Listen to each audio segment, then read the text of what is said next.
You're listening to The Pete Sheppard Show. Oh,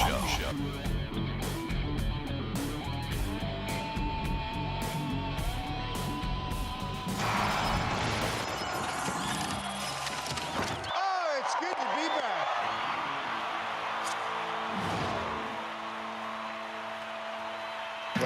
Final seconds of the first quarter. They fake it to Henderson. Tony, you're right. Going down the field. They got the big play. There he goes. Running down the sideline is Williams. Williams, the rookie, has the touchdown. On the first drives of the second half. Here's Henderson. Up ahead and taken off. He might not be caught. Inside the 20, the 10, and the rookie takes it home for the touchdown. Oh, yeah. Jim Nantz, Tony Romo on the call yesterday. Patriots beat the Tampa Bay Buccaneers on the road. They're 5-0 on the road. Good morning, everybody. Welcome to the Pete Sheppard Show here on a marvelous Monday. It's the 10th of November. And what a weekend in the National Football League and college football. We're going to get to all of it, my friends. Good morning to you. Thanks for checking out the Pete Sheppard Show here on the Coastal Sports Digital Network across the awesome video platform that we have. Following me on Twitter, on X at PShep326, across the Facebook pages, YouTube, Kick, Rumble, CSTN Florida, Instagram, LinkedIn, and Odyssey app, and SR1029thegame.com. Man, oh man, what a weekend in college football and what a weekend in the NFL yesterday, full of craziness, absolute craziness. Not that the Patriots won, that wasn't crazy, but the Buffalo Bills laying a freaking big, gigantic, way too early Easter egg.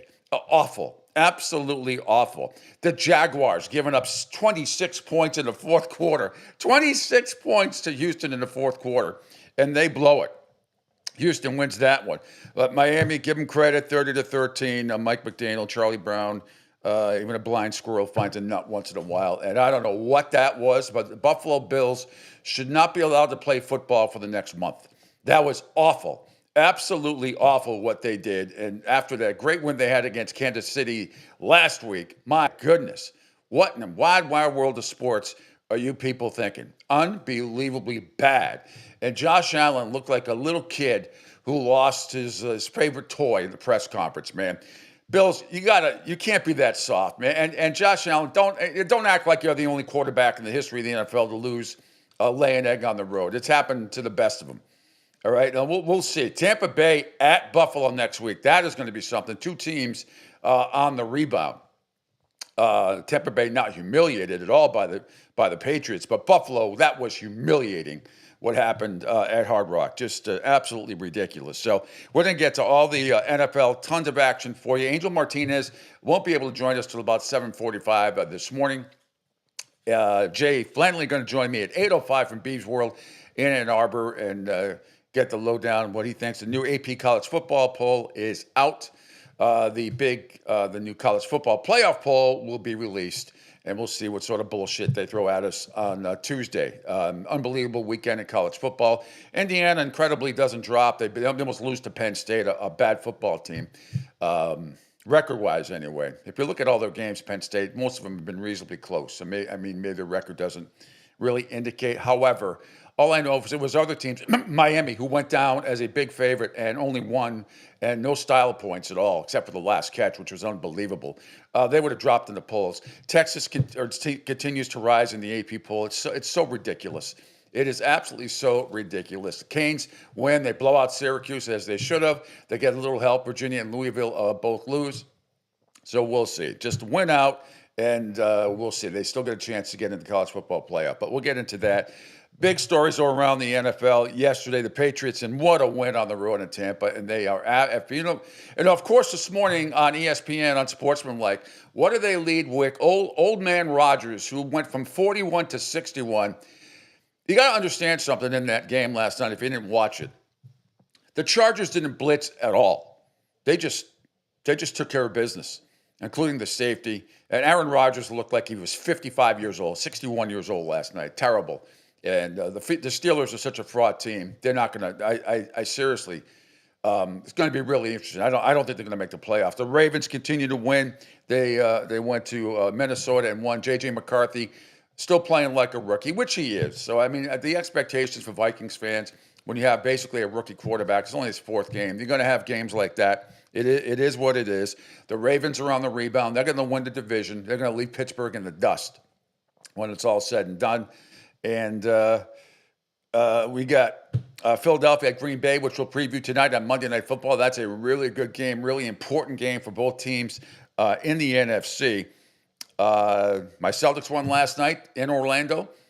Played there on back-to-back nights. Lost the first one on Friday. Won last night as well. Nice come from behind win. They're 5-6. And my Boston Bruins are the hottest team in the NHL. They won 6 in a row after beating the Toronto Maple Leafs the other night. And they'll play them again tomorrow at the Garden. But man, so I am busting. But the Patriots in Tampa Bay. Wow, what a game. What an absolute unbelievable game. Yeah, and the Rams, Rick said, the Rams stuck to the 49ers, which surprised me. Not that the Rams won, but how they won. The afternoon games yesterday were all blowouts. Seattle just crushed Arizona. The Rams won, and Detroit won big. They all won big, and Dan Campbell taking over play calling from the OC. So we'll get into all of that and a whole lot more. Again, can't call the show right now because Angel is not around. He won't be here till 7:45. But you can text the show 727-858-6650. What a day. Let's start with the Patriots and the Tampa Bay Buccaneers. Ladies and gentlemen, boys and girls, again, can't play the video right now because Angel is not here. So, but I do have all the audio, and the Buccaneers got it going first. What a surprise. The Patriots gave up an opening drive touchdown. They've done it most of the season. But here's Baker and Egbuka getting the Bucs on top in the first. Another first down. Little play action. He's looking deep. Now comes to the right side. Egbuka is in for the touchdown. What an opening drive for Tampa Bay. Yep, mate. It's a 7-0 right there. But meanwhile, the Patriots come back at the end of the first quarter. Kyle Williams, we've been waiting for this guy, the speedster out of Washington State. We've been waiting and waiting and waiting. And sometimes blessing in disguises can happen in the NFL. Meaning with Booty's out. Ramondre Stevenson is out. And that gave a chance for Kyle Williams to shine. And man, did this kid ever take advantage of it. Final seconds of the first quarter. They fake it to Henderson. Tony, you're right. Going down the field. They got the big play. There he goes. Running down the sideline is Williams. Williams, the rookie, has the touchdown.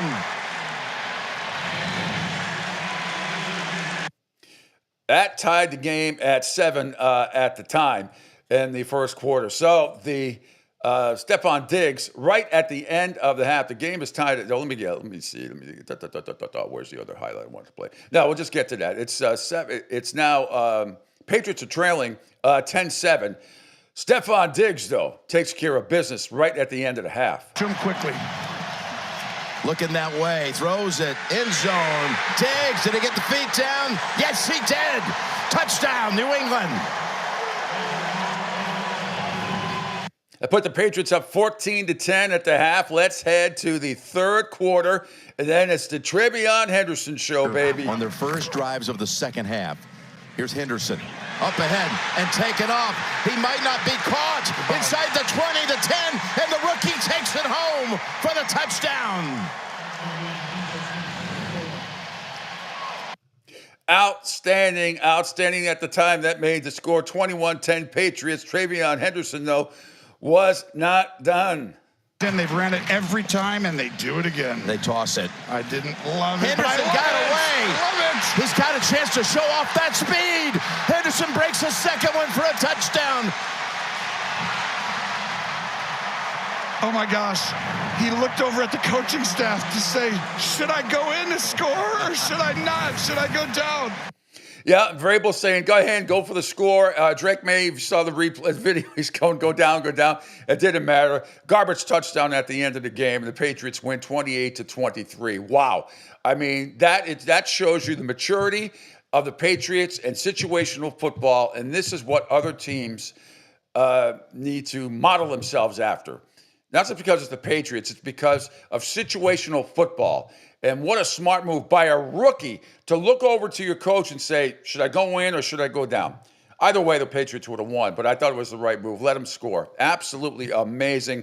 He was amazing yesterday. No Ramondre Stevenson, but Travion Henderson was ridiculous. 147 yards, 2 rushing touchdowns on 14 carries. Cannot say enough about Kyle Williams. What that one score he had, he was only targeted twice, but the 172 yards for a touchdown. I mean, that was huge. Did you see the afterburners that he put on? Travion Henderson too, the afterburners. But Williams, holy cow! I mean, this is what we were watching at Washington State. We were waiting for this type of speed from this guy. We know the speed that he had. We're waiting for him to make a great catch and just get in the open. And man, oh man, Romo called it too to a T before. The Patriots did a great job on defense once again. When it counted, they had numerous stops. The only turnover was late when the Patriots were trying to close it out for good before the Henderson touchdown, and Drake May threw an interception. It was the only interception, only turnover of the game. He finished at 16-31, 270, 2 touchdowns and an interception, and Vegas now has him as the favorite to win the MVP. The favorite, I believe, at plus 550. Unreal. A lot of football left to be played. Baker Mayfield played about as well as he could play, 28-43, 273 yards, and 3 touchdowns. And finally, the Patriots allowed a rusher to rush more than 50 yards. Tucker had 53. I think it was like since 1946 in 9 games, something like that, the Patriots hadn't allowed. So seriously, they have the best run defense in the league. And they showed it again yesterday. The Buccaneers minus Godwin, minus Bucky Irvin, but they've been finding ways to win without those guys. The Patriots didn't have Ramondre Stevenson, and they didn't have Booty, and they found a way to win. They absolutely made more plays. It was unbelievable to watch this team and see how well coached they are. Man, I'm so proud of them. Mike Vrabel, after the game, was asked about coaching aggressively. Well, I think that this, anything in life, you're going to have to certainly put some chips in the pot to be able to win something. You can't sit around and wait and hope that they, just hand it to you. And sometimes you can, but most of the time in life, you got to be able to risk something to get something in return. So can't win nothing you don't put in the middle. Love it. Sounds like a poker reference, no question about it. Oh, I did want to mention, too, unfortunate. We lost 2 great people. We lost Commissioner Paul Tagliabue over the weekend as well. He had Parkinson's and was not in great shape, but he passes away at the age of 84. And the great Lenny Wilkins, who I had the pleasure of meeting several times in my life, obviously one of the great players at Providence College back in the day when the NIT was bigger than the national championship, and he got them there a couple of times and won it as well. And then went on to be a great coach in the NBA for the Seattle Supersonics, led them to the championship back in '79. That was the Dennis Johnson team before he got traded to the Celtics over Washington and Russ Unsel's team and back then, and went on to coach several other teams as well, and was right there.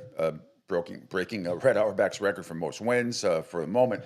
Anyway, but we lost Lenny Wilkins and we lost Paul Tagliabue.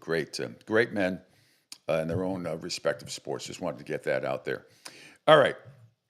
Also, after the game, as long as we're talking about Mike Vrabel, let me get to his press conference right after the game as well. You heard that little clip right there. I can see it in your face.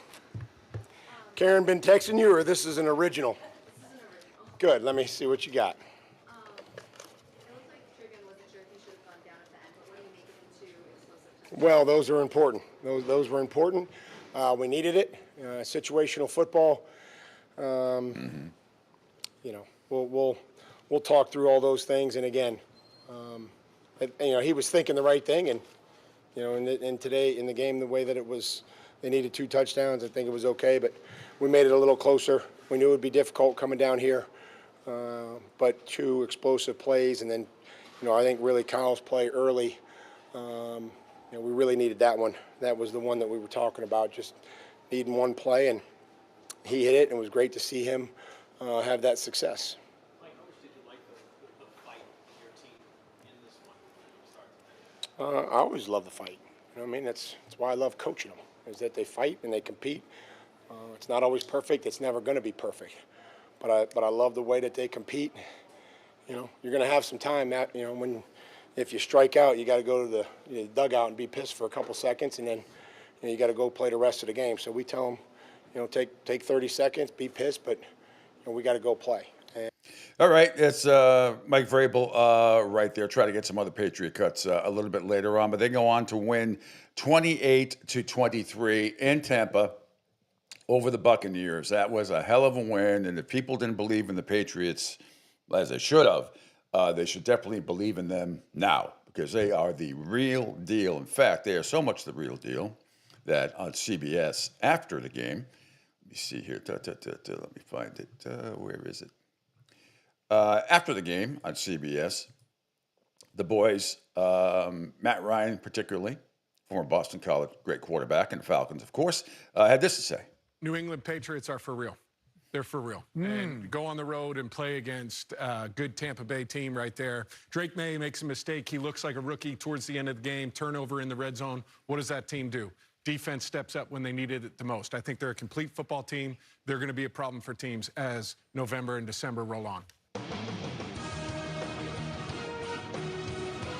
All right, yes, they will. Patriots, a short week, then they take on the pathetic Jets. And you know why they're pathetic?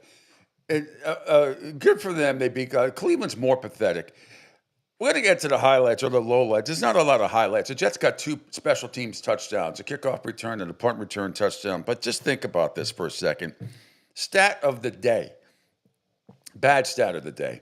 Jets. Justin Fields was 6 of 11 passing for 54 yards and a touchdown, except out of those 54 yards, 1 was a 42-yard screen pass to Breece Hall for a touchdown. The rest of the day, if you take that pass away, he's 5 for 10 for 12 yards. 5 for 10 for 12 yards. How in the hell can you win a game with a quarterback 5 for 10 for 12 yards? But that's how bad the Cleveland Browns were on special teams yesterday. Absolutely unbelievable. Might as well play those lowlights. Actually, no, we'll get to that. Speaking of lowlights, the Buffalo Bills should be banned from the NFL. They need a timeout. The Buffalo Bills need a timeout. This is absolutely pathetic what happened in this game yesterday. Really, from start to finish. And, you know, it's hard for me to give the Miami Dolphins credit, but I guess I have to for what they've been going through, the GM and Charlie Brown coaching. And I just don't understand how the Buffalo Bills can just lay a freaking egg. Teams lay eggs in at times in games that no one expects them to lose. Kind of like Green Bay last week against Carolina. But that wasn't nearly as big of an egg as this. I mean, this is absolutely amazing. But let's get to the highlights as well. Miami gets the lead early. Tua, touchdown! Malik Washington.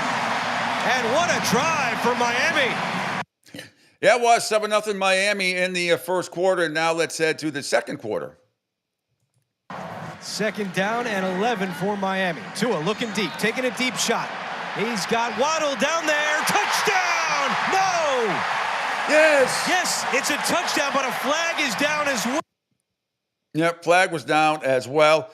Meanwhile, it turns into the Devon A-Chain show in the fourth quarter with the Dolphins ahead comfortably, and now they're more comfortably ahead. And knock the ball free. Keep them protected. A-Chan sneaks through. A-Chan, second level, turns on the Jets. A-Chan, touchdown! 59 yards.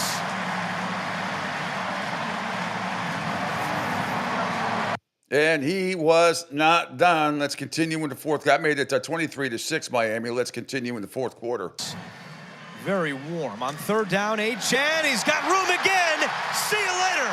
Another touchdown for A-Chan.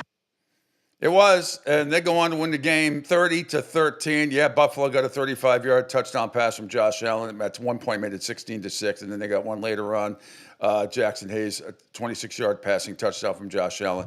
But overall, just absolutely a horrible, horrible day for for the Buffalo Bills. Just awful. A tush push that went awry. One of the longest tush push gains I've ever seen in my life. It was like 15 yards right up until Josh Allen fumbled. Cook fumbled as well. He had 53 yards rushing. They couldn't do anything right. Josh Allen did have 2 touchdown passes and an interception, but they were down in this game early. Tua, 15-21, 173 yards, 2 touchdowns. He had 2 interceptions as well, but the big was Devon A-Chain with 174 yards rushing and 2 touchdowns, and then out of the backfield as well, catching the ball, 6 catches for 51 yards. Buffalo, they're a game and a half behind the Patriots. It might as well be 2 because they lost to them as well. And it's going to be really interesting to see the bounce-back week for both the Buffalo Bills and the Tampa Bay Buccaneers when they do meet next week. All right, sticking with the Florida teams for now, the Jacksonville Jaguars. 19-point lead. Whenever you heard this before, it has happened. It has happened to them before. No matter who's coaching them, it has happened before. But this is unbelievable. Let's begin with the Jaguars going up in the first quarter. Big. So it's Tommy Townsend punting from his own end zone. Parker Washington backpedals. Townsend got all of it from the 28-yard line. Oh, what a move by Washington! Parker Washington! He's going the distance! Touchdown! 17-0. 17-0, right? Let's head to the third quarter. Jacksonville pouring it on. Lawrence will operate from the gun. It's a handoff. ETN knifes his way for the score. Touchdown, Jacksonville. It's 30-10. 30-10, right? They got it in the bag, right? Wrong. Mills. Hooks a pass. Back in the end zone. Caught. Touchdown. Dalton Schultz walking the tightrope. That was made it 29-24, and the Jaguars continue their assault on this pathetic fourth quarter. 26 points they score in the fourth quarter. Davis Mills. What a rush, Walker. Steps up. He's going to run. Mills looking for the pylon. He's got the angle. And then the dagger. Here. Lawrence. He's sacked, and it's over. Will Anderson Jr. gets there. The ball pops in the air. What a horrible, pathetic loss by the Jaguars. Now, I picked Houston -1.5. And on my pigskin picks on Friday, but no one saw this coming. What an absolute pathetic, hideous collapse by the Jacksonville Jaguars. All right, I do want to go back to the Miami game for a second here. Here's Charlie Brown, head coach Mike McDaniel, and even when he wins, it's still pedantic blathering. It's really becoming more and more uncomfortable to listen to. Yet we will anyway. It always starts, with the leadership, the captains, and the leadership council setting the tone. But realistically, it was a full week of preparation that was diligent and, quite honestly, a little salty. So, I think it was the attention to detail. It was the focus on the style of football we were going to play, not the results that were going to come. And, there was some complimentary football at its finest where, you get a stop, you get a special teams play, and you get points. And that football 101, even with a couple, throws that I was actually really pumped. I told Tua on some third down calls to let it rip down the field and kind of operate it as an opportunity ball to, act as a punt. Still, with all that, we ended up in the plus. So, by and large, we just executed on the things that we set out to execute. So I think that was the biggest difference. Yeah. Okay. Here's more from Charlie Brown. I think, it's the unintended consequence of adversity. I think we've had our fair share of reps of having things not play out the way you kind of set out for them to play out. and the young team that, you know, we have a lot of young players that have been learning on the fly, and I think, you know, it was a good game of maturation in that way. So it was good to have a complete effort, and when you get complete efforts like that, and you don't allow things to play a factor in your style of play, regardless if it's whatever a call you don't believe is right or a play that the opposing team makes. You know, I was very proud of our resolve and our focus. I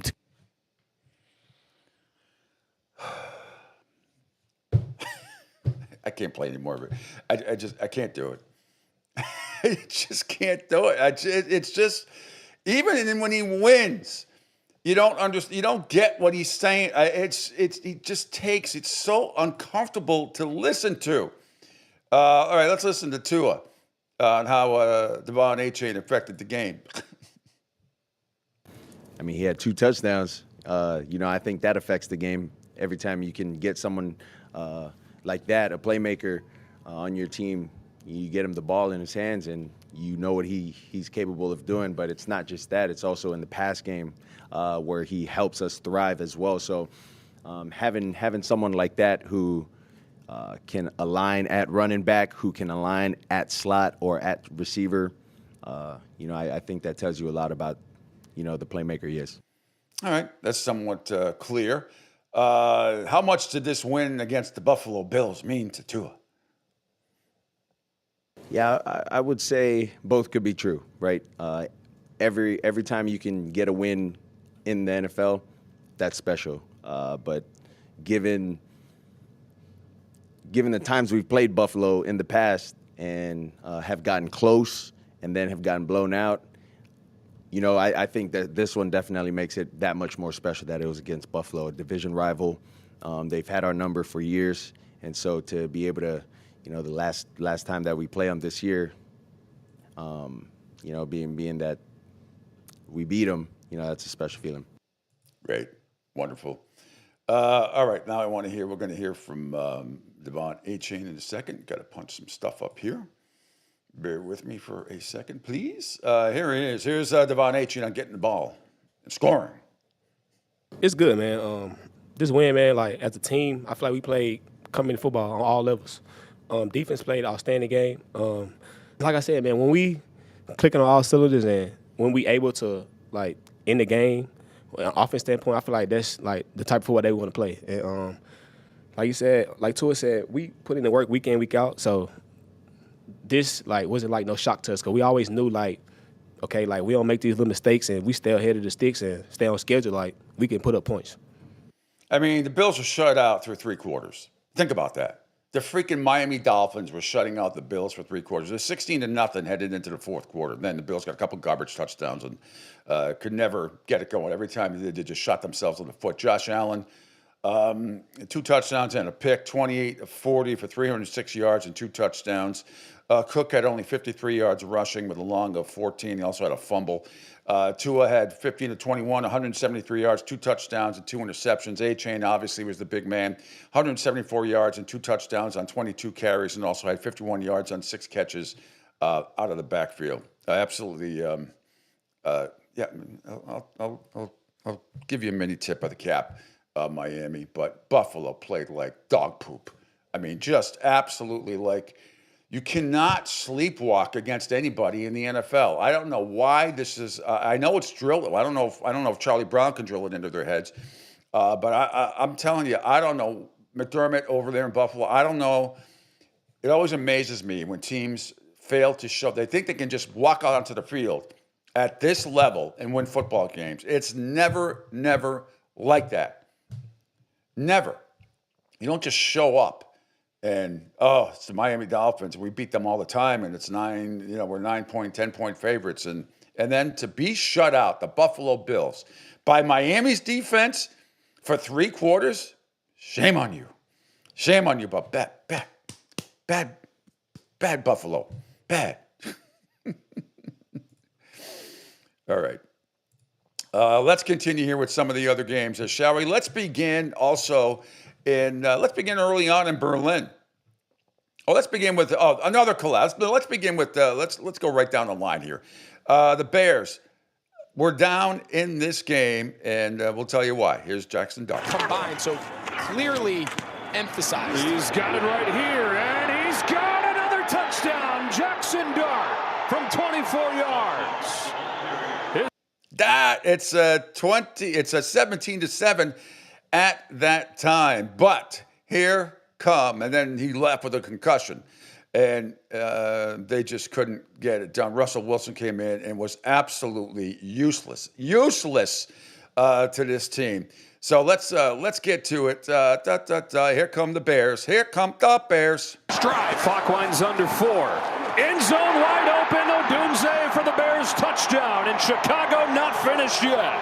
No, they're not. Thanks to Fox with the call in the fourth quarter that made it 20-17, and then Williams comes through again. Second down, a fake, a boot. Williams running. Caleb Williams into the end zone. Did he stay in bounds? Yes. Still no signal. Now they say yes, a touchdown, 17 yards, and the Bears have taken the lead. That'd be the final.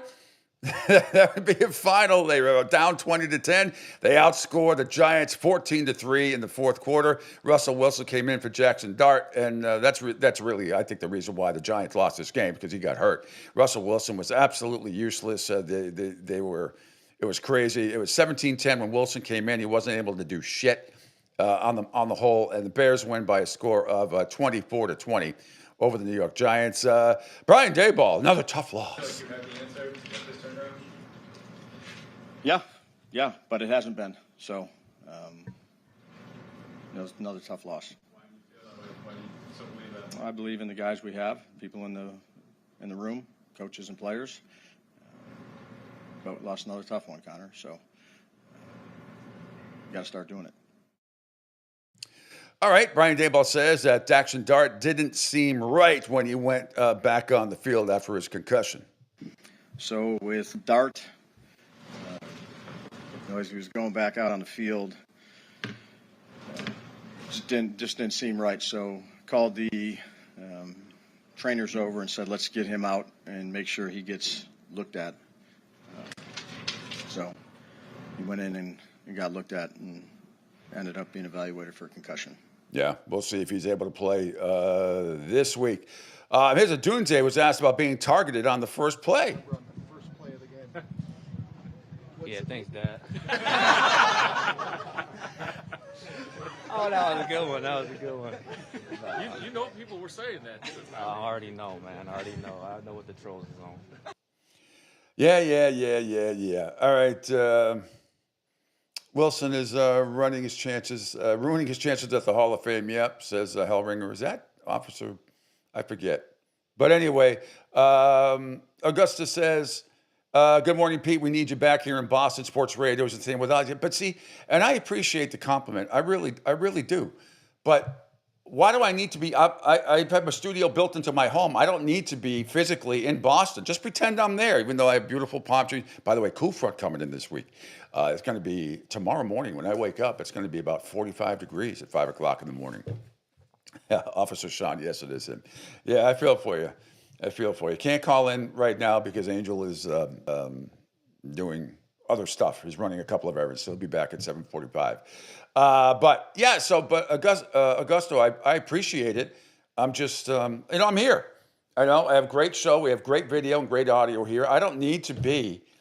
I mean, would it really make a difference if I was physically in Boston? Doesn't matter. I got all the highlights here. I play the same stuff. And actually, these other shows that don't have video, it's their disadvantage because I have video and I play it. When Angel's here, I can play it today. For right now, I can't. But when he gets here, we're going to go through some of those Patriot highlights. So I'm here. I appreciate you.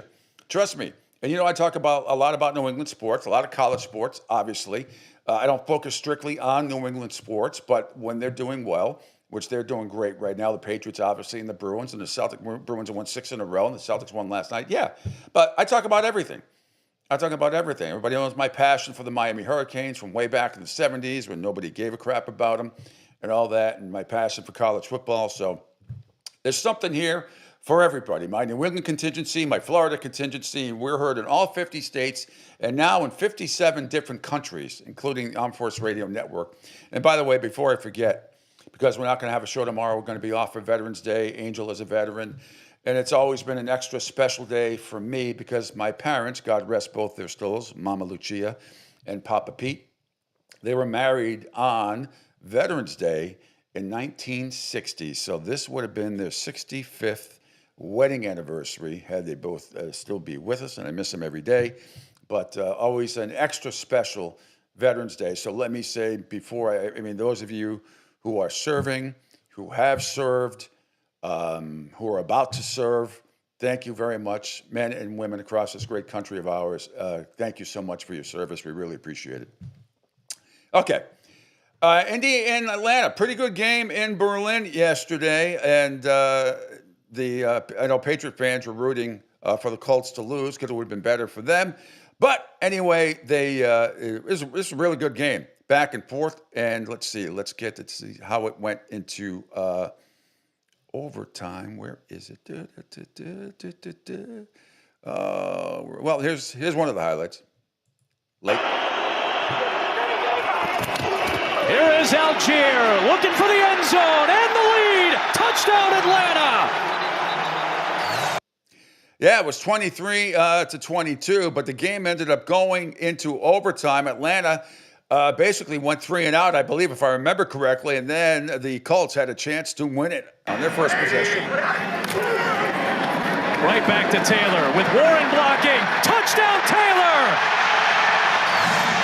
An appropriate finish in Berlin, Germany. It's Taylor's game, and the Colts win in overtime.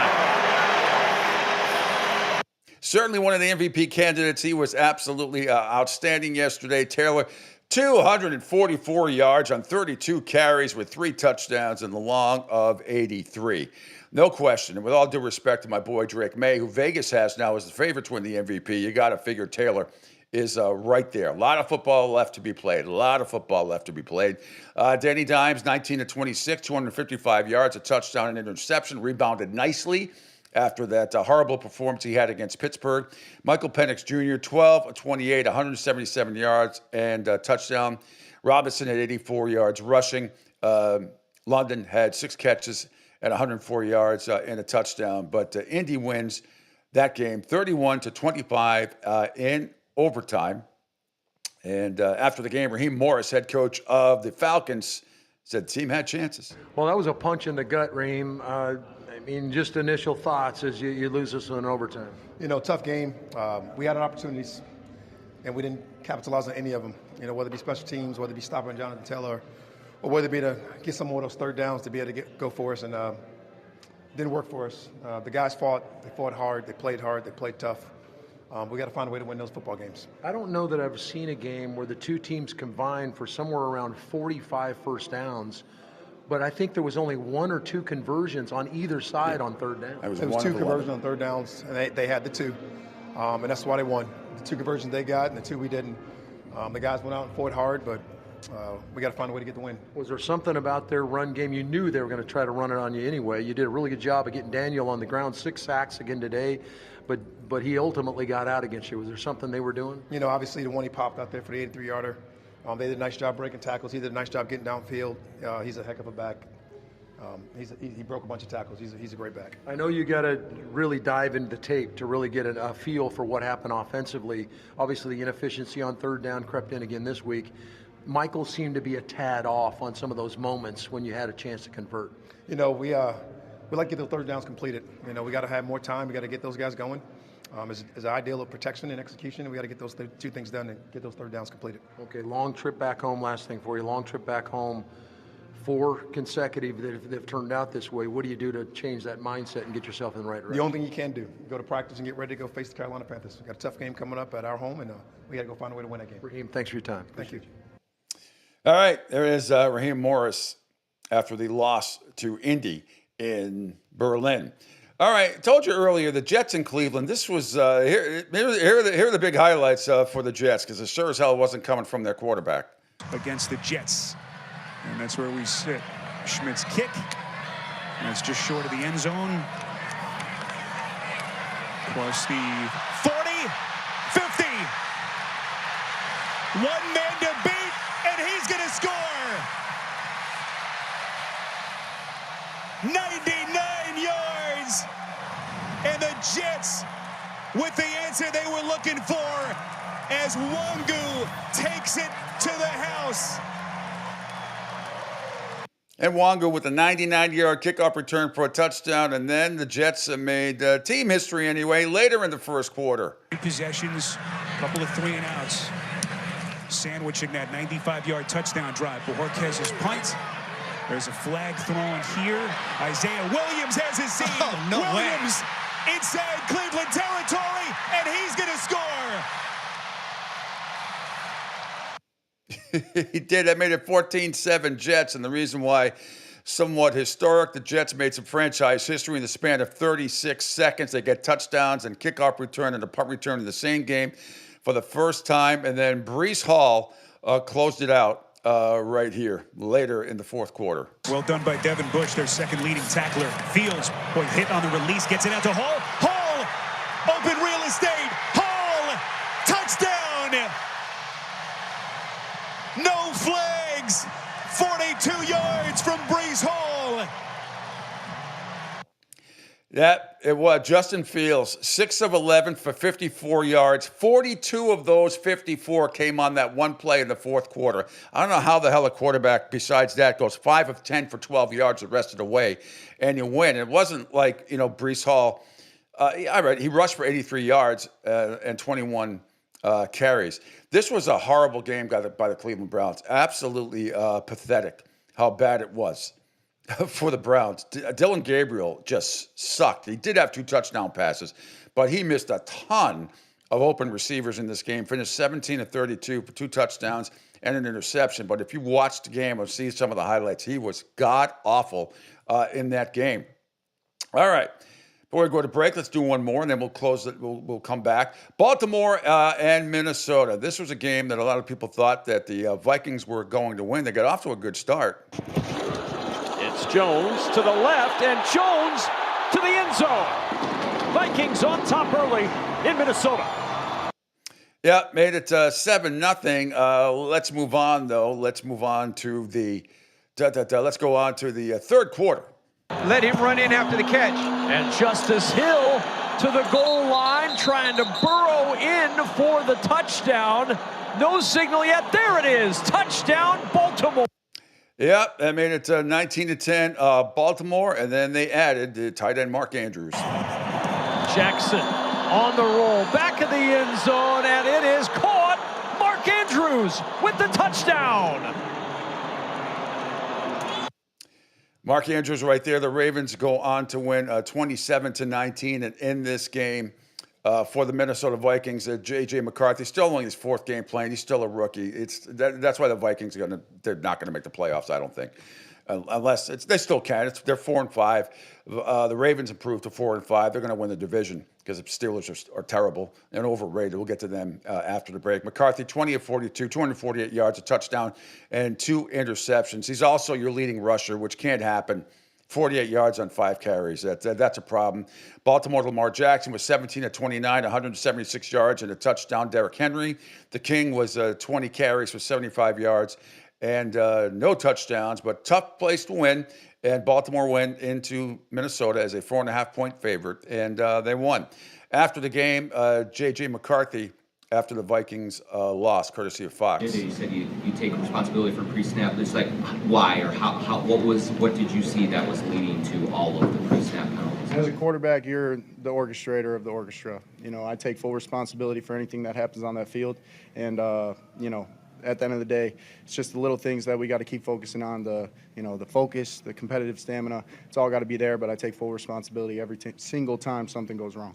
Well, yeah, but Kevin O'Connell, head coach, talked about if you didn't see this game, the Vikings had 13 penalties, 8 false starts. Yikes. To have the football with a chance to tie the game there at the end was an encouraging thing considering how many things we did that we can't do if we want to beat a good football team like that.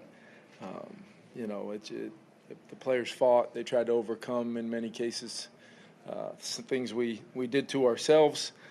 Defense kept us in it all day long by their battle against a really, really good offense, but lose the turnover battle 3-0 and the penalty situation, which we've got to get fixed immediately, specifically the 8 pre-snaps, whatever was going on with the cadence or, whatever it may be, just not acceptable in any way, and we've got to get it fixed, and we will. But the penalty situation and the turnover situation being what it was, when you average over 6 yards of play on offense, it's all for naught if you're going to be giving back so many of those yards in different capacities. We've got to find a way to first and foremost correct whatever the issue was. Normally, we can do that in game if there's an issue, but there just seemed to be a flinch here and there, way too much. So if there was any uncertainty of what we were doing, that obviously is something we've got to get corrected, no matter who's in the game and all those things. Something we've got to do. We are right back here in a week with a division game, chance to go 3-0 in the division. But to me, we will, consistently build on the good practice week we had.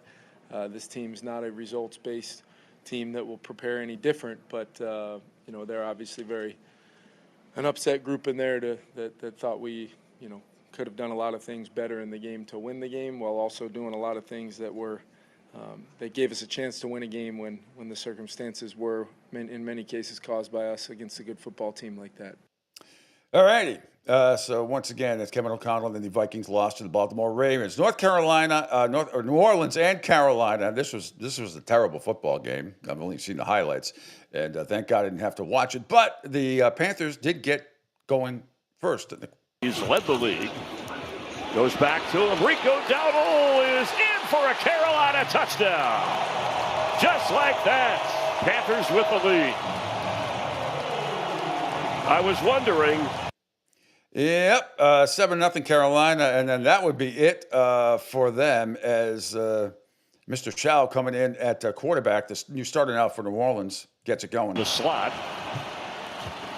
Pressure coming. Chuck has a moment. Goes deep down the sideline, and the catch is made, and taking it in is Chris Olave for a Saints touchdown. All right, and he added another one to Johnson. Nothing. Wharton has come back out on defense. Chuck will chuck it and throw, and it's Jawan Johnson down near the goal line and in for a Saints touchdown. Again.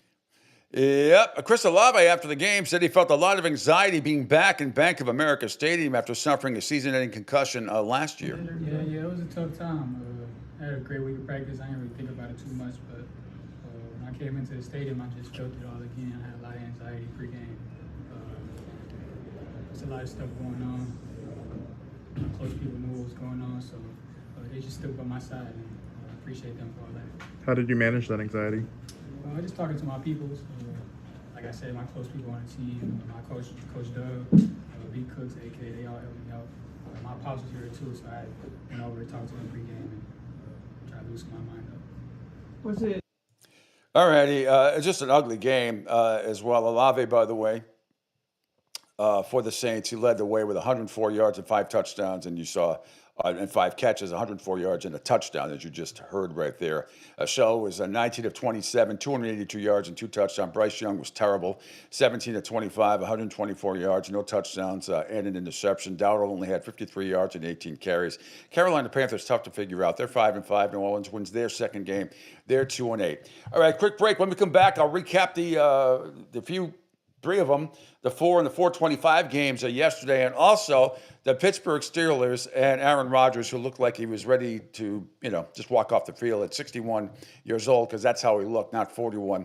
And the Chargers didn't even need to blitz in that game. We'll get to it. And the rest of the highlights as well. Coming up at 8:05, we'll have Jay Flanley from Ann Arbor and Beeves World will join me at 8:05 for a little bit. And hopefully Angel Martinez will be joining us shortly. He's heading back from doing a couple of errands. Phil Castanetti, Sports World in Saugus, Mass. is New England's place to buy or sell the finest in sports memorabilia.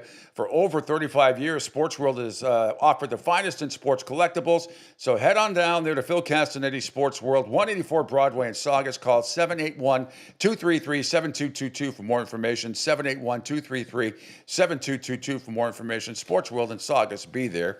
And for the best articles and audio, there's only one source that provides everything you need 365 days a year to satisfy your sports crave. It's Total Sports Prep, the staff combing through the best articles and audio so you don't have to. Sports and non-sports kicker stories will leave you laughing all day long. To get your free trial of Total Sports Prep, contact them, info@sportsbroadcastingcoach.com. That's info@sportsbroadcastingcoach.com. Total Sports Prep, the name, says it all. We'll recap the rest of the NFL and get some college football news. The new AP rankings are out. The college football playoff new rankings come out tomorrow night. And we have an NBA, NHL rundown as well. All part of the Pete Sheppard Show here on a marvelous Monday here on the Coastal Sports Digital Network. Hi, folks. This is Gerard Moynihan of Moynihan Lumber, and I would like you to know that our company has been selling Anderson windows for over 60 years. See the complete line of Anderson windows at any of our 3 locations in North Reading, Beverly, or in Plastow, New Hampshire, or at MoynihanLumber.com. Hey everybody, it's Pete Sheppard from the Coastal Sports Network. Want to tell you about my good friend Lou DiMuzio and his company. Lou is the president and founder of Ace Technology Advisors. They're big-time tech specialists. At ATA, they're able to craft, implement, and manage the best and most appropriate solution for your business. They leverage their industry-leading experience and their portfolio of technology partners to improve your best practices and infrastructure. So you can get a hold of them at 888-599-4223. That's 888-599-4223. Check them out on their webpage, www.acetechadvisors.com. That's www.acetechadvisors.com. Or you can email them, sales@acetechadvisors.com. Check out my friend Lou DiMuzio and Ace Technology Advisors. Right now, our country feels divided, but there's a place where people are coming together. I gotta tell you, I was nervous to talk to someone so different than me. Me too, but I'm glad we are. Love Has No Labels and One Small Step are helping people with different political views, beliefs, and life experiences come together through conversation, and it feels good. Wow, your story is so... Interesting? Yeah. When people actually sit down, talk, and listen to one another, they can break down boundaries and connect as human beings. At lovehasnolabels.com/onesmallstep, you can listen to amazing, life-changing conversations and find simple tools to start a conversation of your own. I know one thing. This conversation gives me hope. It gives me a lot of hope, too. Take a step toward bringing our country and your community together by having the courage to start a conversation at lovehasnolabels.com/onesmallstep. A message from StoryCorps, Love Has No Labels, and the Ad Council. People do some pretty cool things in their 40s and 50s. Why should saving for retirement be any different? I mean, they go back to college, learn new instruments, start skateboarding. Whoa! Okay, maybe that one's not for everybody, but saving for retirement is. With aceyourretirement.org, you can get on track with your retirement savings no matter your age. Just have a 3-minute chat with Avo, the friendly digital retirement coach from AARP. You'll get personalized recommendations based on your input that are easy to understand and work with your lifestyle. It's quick, easy, and free. Plus, it's sponsored by AARP, so you know they got your back. Woohoo! Gnarly move, Dad. Thanks, sweetie. So wherever you are in your retirement savings journey, head to aceyourretirement.org and start chatting with Avo today. That's aceyourretirement.org. A message from AARP and the Ad Council. Adopt US Kids presents What to Expect When You're Expecting. A teenager. Learning the lingo. Today I'm going to help parents translate teen slang. Now, when a teen says something is on fleek, it's exactly like saying, that's rad. It simply means that something is awesome or cool. Another one is totes. It's exactly like saying, totally, just shorter. As in, I totes love going to the mall with Becca. Another word you might hear is jelly. Jelly is a shorter, better way to say jealous. As in, Chloe, I am like so jelly of your unicorn phone case. You don't have to speak teen to be a perfect parent. Thousands of teens in foster care will think you're, rad just the same. To learn more, visit adoptuskids.org. A public service announcement brought to you by the U.S. Department of Health and Human Services, Adopt U.S. Kids, and the Ad Council. This is the story of a very special woman. In a matter of seconds, she turned herself into a great mathematician or an entrepreneur. Her knowledge was limitless and still is. She could also make monsters disappear, especially those that lurked in the shadows under the bed. Once, this woman put back together a teenage girl's broken heart, which had been shattered in 1,000 pieces, just by giving her a bear hug. She masqueraded as a regular person at work, but as a superhero at home. Everyone knows her as Gabriella. I still call her Mom. Your hero needs you now, and AARP is here to help. Find the care guides you need to help, complete with tips and resources at aarp.org/caregiving. A public service announcement brought to you by AARP and the Ad Council. The Pete Sheppard Show. It's fun for the whole family, if it's dysfunctional.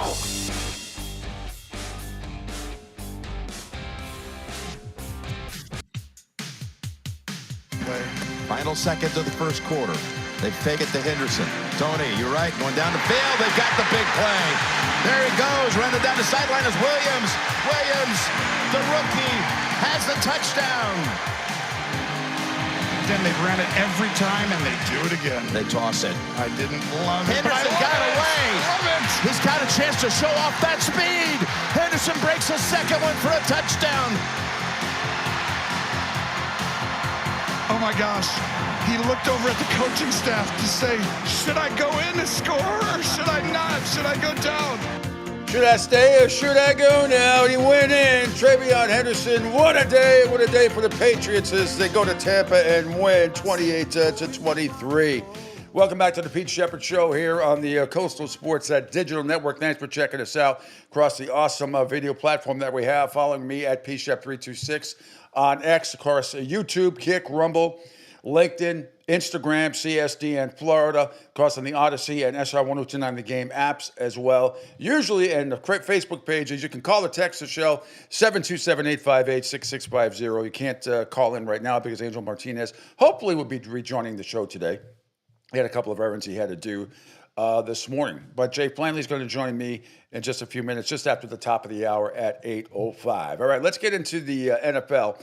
4 o'clock games and 4:25 games, all right? Arizona, Monday night team. They won in Dallas, remember? And then on the road. Usually that means you're going to lose. But this was, I'll tell you what, this was all about the Seattle Seahawks. And they looked like the old Legion of Boom defense at times. Jacoby Brissett. Oh, there was the blitz. He was hit. The ball is free.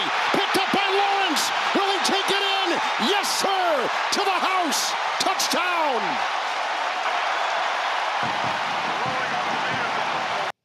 Yep, he didn't do it once. He did it twice. With Ernest Jones out. 3rd down, 11. Here comes Knight. Knocked away again. Loose. Here comes Lawrence. Holy smokes. Another touchdown by the same guy. That same guy, DeMarcus Lawrence, had scored 2 touchdowns in 148 NFL games over 12 years. And with a couple of huge assists from Tyrese Knight, he doubled his career total by the end of a dominant first half. And Seattle beat Arizona 44-22 yesterday afternoon in Seattle. And this was all Seahawks. They were up 38-7 at halftime and just cruised the rest of the way. Sam Darnold, 10-12, 178 yards, a touchdown and a pick. On the other side, Jacoby Brissett, 22-44, 258 yards and 2 touchdowns, but not enough. McBride had 127 yards receiving for the Cardinals and 1 touchdown, but an easy win for the Seattle Seahawks. And many are saying they might be the most complete team, certainly in the NFC.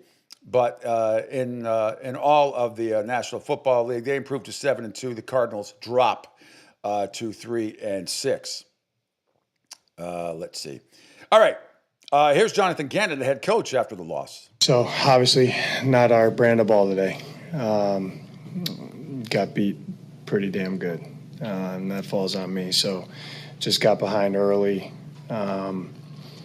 Versus a good team, it's tough to dig yourself out. So not a lot of good from out of that game. I was proud of them that they battled there.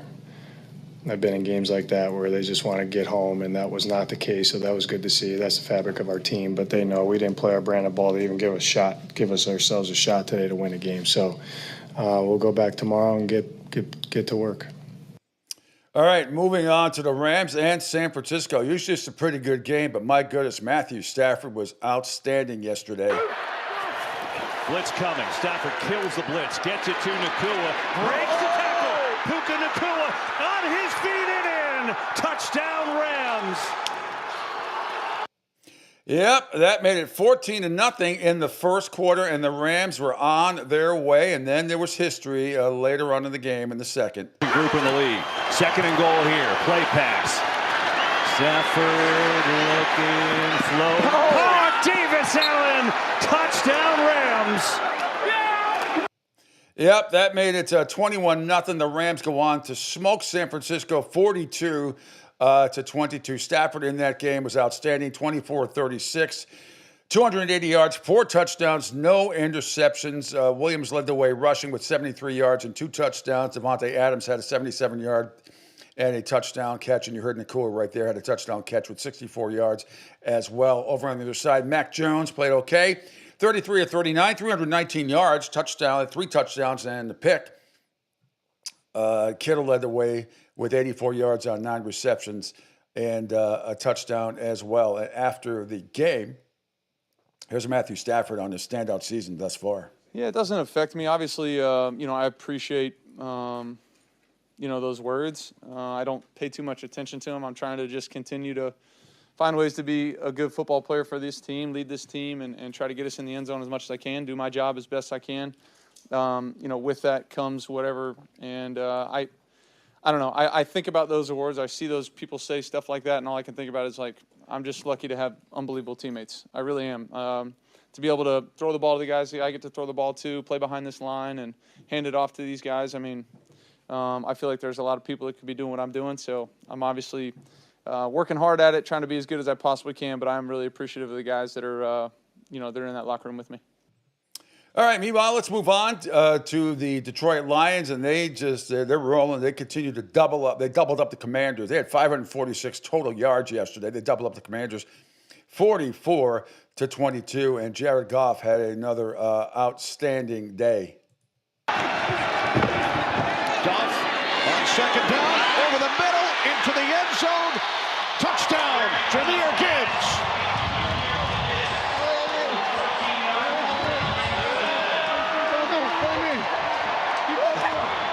Yeah, that is just too easy. Did it too easy. Going back to wait a minute, can't jump. Here's more from Goff. From the Washington 14 on first down. Goff, Williams, he's been the main target during this series, and he is in for a Lions touchdown. Jamison Williams. That made it 32-10. They go on to win 44-22. Some numbers in this game. Jared Goff, 25 of 33, 320 yards, 3 touchdowns, no interceptions. Marcus Mariota on the other side, 16-22, 213 yards and 2 touchdowns. Gibbs had 142 yards rushing and 2 touchdowns for the Lions. And Williams had 112 yards receiving with a touchdown on 6 receptions as well. After the game, though, one of the big stories was Dan Campbell taking over the offensive play calling. I can't see. I can't see anymore. But you talked about some changes coming. I mean, just talk about it appeared as if you were calling players. What was the mindset behind changing things up, man? Were you calling the plays? Yeah, it was just let's try something a little different, right? And look, I know I know what I want to do. I know how I want to do it. Now, that being said, this is a collaborative effort now. I mean, I was taking input from John Morton that whole time and the other coaches. So, hey, man, what do you think here? Third down. All right, we get into this. 3rd and 7 plus, blah, blah, blah, blah, blah. All right, where are we at? Give me the. So, this is, man, this is all encompassing. You know, man, we all work together. Coaches did a hell of a job. But I just wanted to change it up a little bit. You know, let's just see if you know, maybe a different play caller can maybe get us a little rhythm. That's all. And it honestly is nothing more than that. You know, I know you're probably going to want to ask questions about, well, what about this, or I heard this. It's not that. This was a change. We made a change. It was good for today. All right, now, in case you missed or didn't watch it, President Trump was at the game yesterday, and he actually got to call a couple of plays. Well, I would like that if you'd like me to, but I will say that your second string, your backup quarterback is a good quarterback, and he's had some very good games for you, and your first string quarterback has the potential, I think, to be a great quarterback. He's got to stop the injuries somehow. And let's see, we have a very important, I think this is a very important couple of plays. Here we go. Second and 7. You're right, 2nd and 7. Let's see what happens. Whoa. That's all right. Krosky Merritt. Not bad. Takes it down to the 5-yard line. That's right. That's right. Good runner. There we go. All right, and then there was a touchdown call later on. Let's see what happens. On 4th down, Mariota throws to the end zone. Touchdown. Just like you dialed it up. Samuel. See, that was. All right, but that made it 32-16. Detroit goes on to win 44-22. Of course, there was the story that came out with the weekend that Donald Trump is begging the owners of the people building, the new stadium to name it after him. Trump Stadium. Meanwhile, before we get to the remarkable Jay Flanley, a couple more highlights here from last night's game. As old man Rodgers, he sucked badly last night. Chargers win 25-10. Here's a couple of highlights in that one. We're down to 16 seconds left.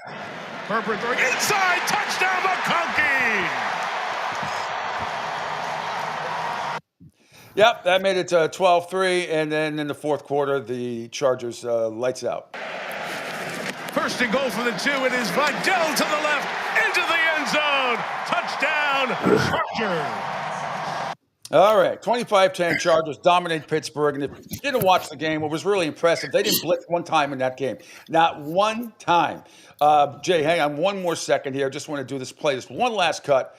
As we preview Philadelphia at Green Bay tonight, which is a great and important game in the NFC. Here's Packers head coach Matt LaFleur on the Eagles. I mean, that's probably something for you guys. I'm not going to sit here and say that doesn't creep into people's minds. I'm sure that absolutely does. I'm telling you from my perspective as a coach, like I view all these games the same in regards to, I think every week is a measuring stick to see, can you go out there and perform at your best?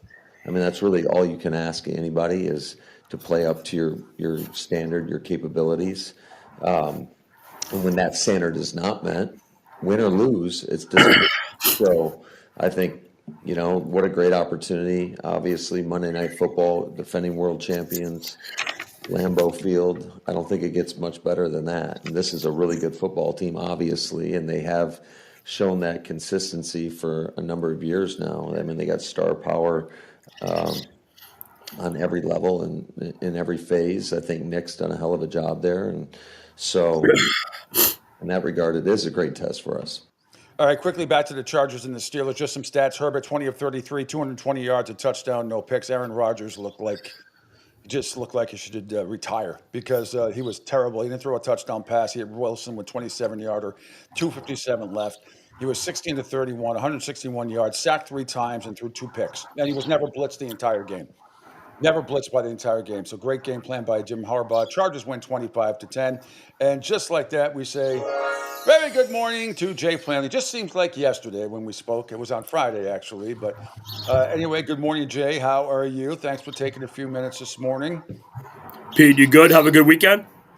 Had a marvelous weekend. I did something I haven't done in about 3 years, maybe 4 years, and that is I actually went out with Peanut Gallery. We went out to this wonderful place on Cape Coral called Overtime. Great sports bar, a huge in Southwest Florida. They are the biggest fan club in Southwest Florida, and it's the New England Patriots fan club. It's absolutely huge. So I went to Overtime. Our server Lacey was outstanding. Chef Matt was there. My friends Kristen and Jay, and a bunch of other people. We had a blast. It was a great time, great game, great atmosphere, great food, great cocktails, and we had a wonderful time. How about yourself? Things are good. No, with the football was on by, but U of M.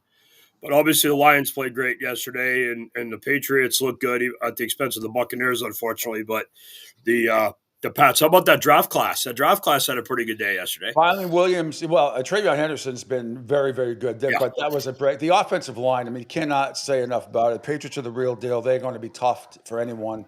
They stay reasonably healthy the rest of the way. I'm glad you. Remember, the game evened out yesterday. No Booty, no Ramondre Stevenson, and no Bucky Irvin for them, and no Godwin. Yeah. But as usual, the Patriots give up a drive on the first. Give a touchdown on the first drive, and then played very, very solid afterwards. I thought it was a tremendous game plan. I thought the offensive line was terrific, and Drake May outside of the late interception, which was a great play by Tampa as well, but a ball he's got to throw away. Nevertheless, Vegas has him as the front runner, him and Taylor as the front runner right now for MVP. But go ahead.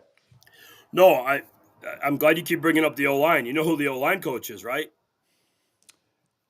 Off the top of my head, I don't. I know it's your buddy. No, he's not my buddy. Well, I know him, but he's not my buddy. Doug Marrone. Oh, yeah, Doug Marrone from Jacksonville. He was the Bills head coach, too, I believe. Great job by Coach Vrabel and the team. And what I liked, there were a couple things.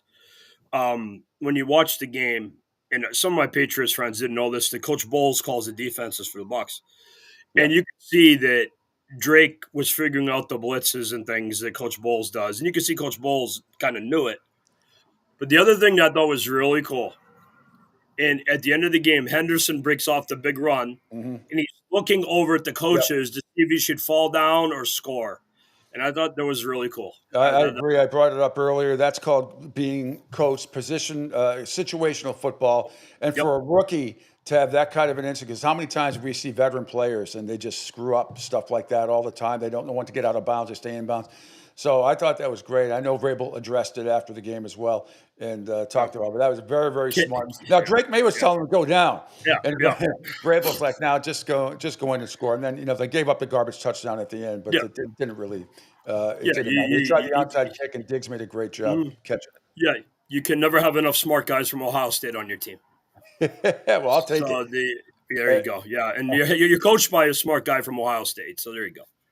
Oh, Angel Martinez has joined us this morning. Finally, Angel is back. There you go. Well, he's got a big game tonight, so you got to get ready. Well, a huge game tonight, and that's a huge game in the NFC. You got the Eagles at 6-3, and you got the Packers at 5-2-1. So this is one of those tiebreaker games tonight as well. And the Packers are only favored by 1.5. And the reason why I have a feeling is I haven't seen the injury report yet.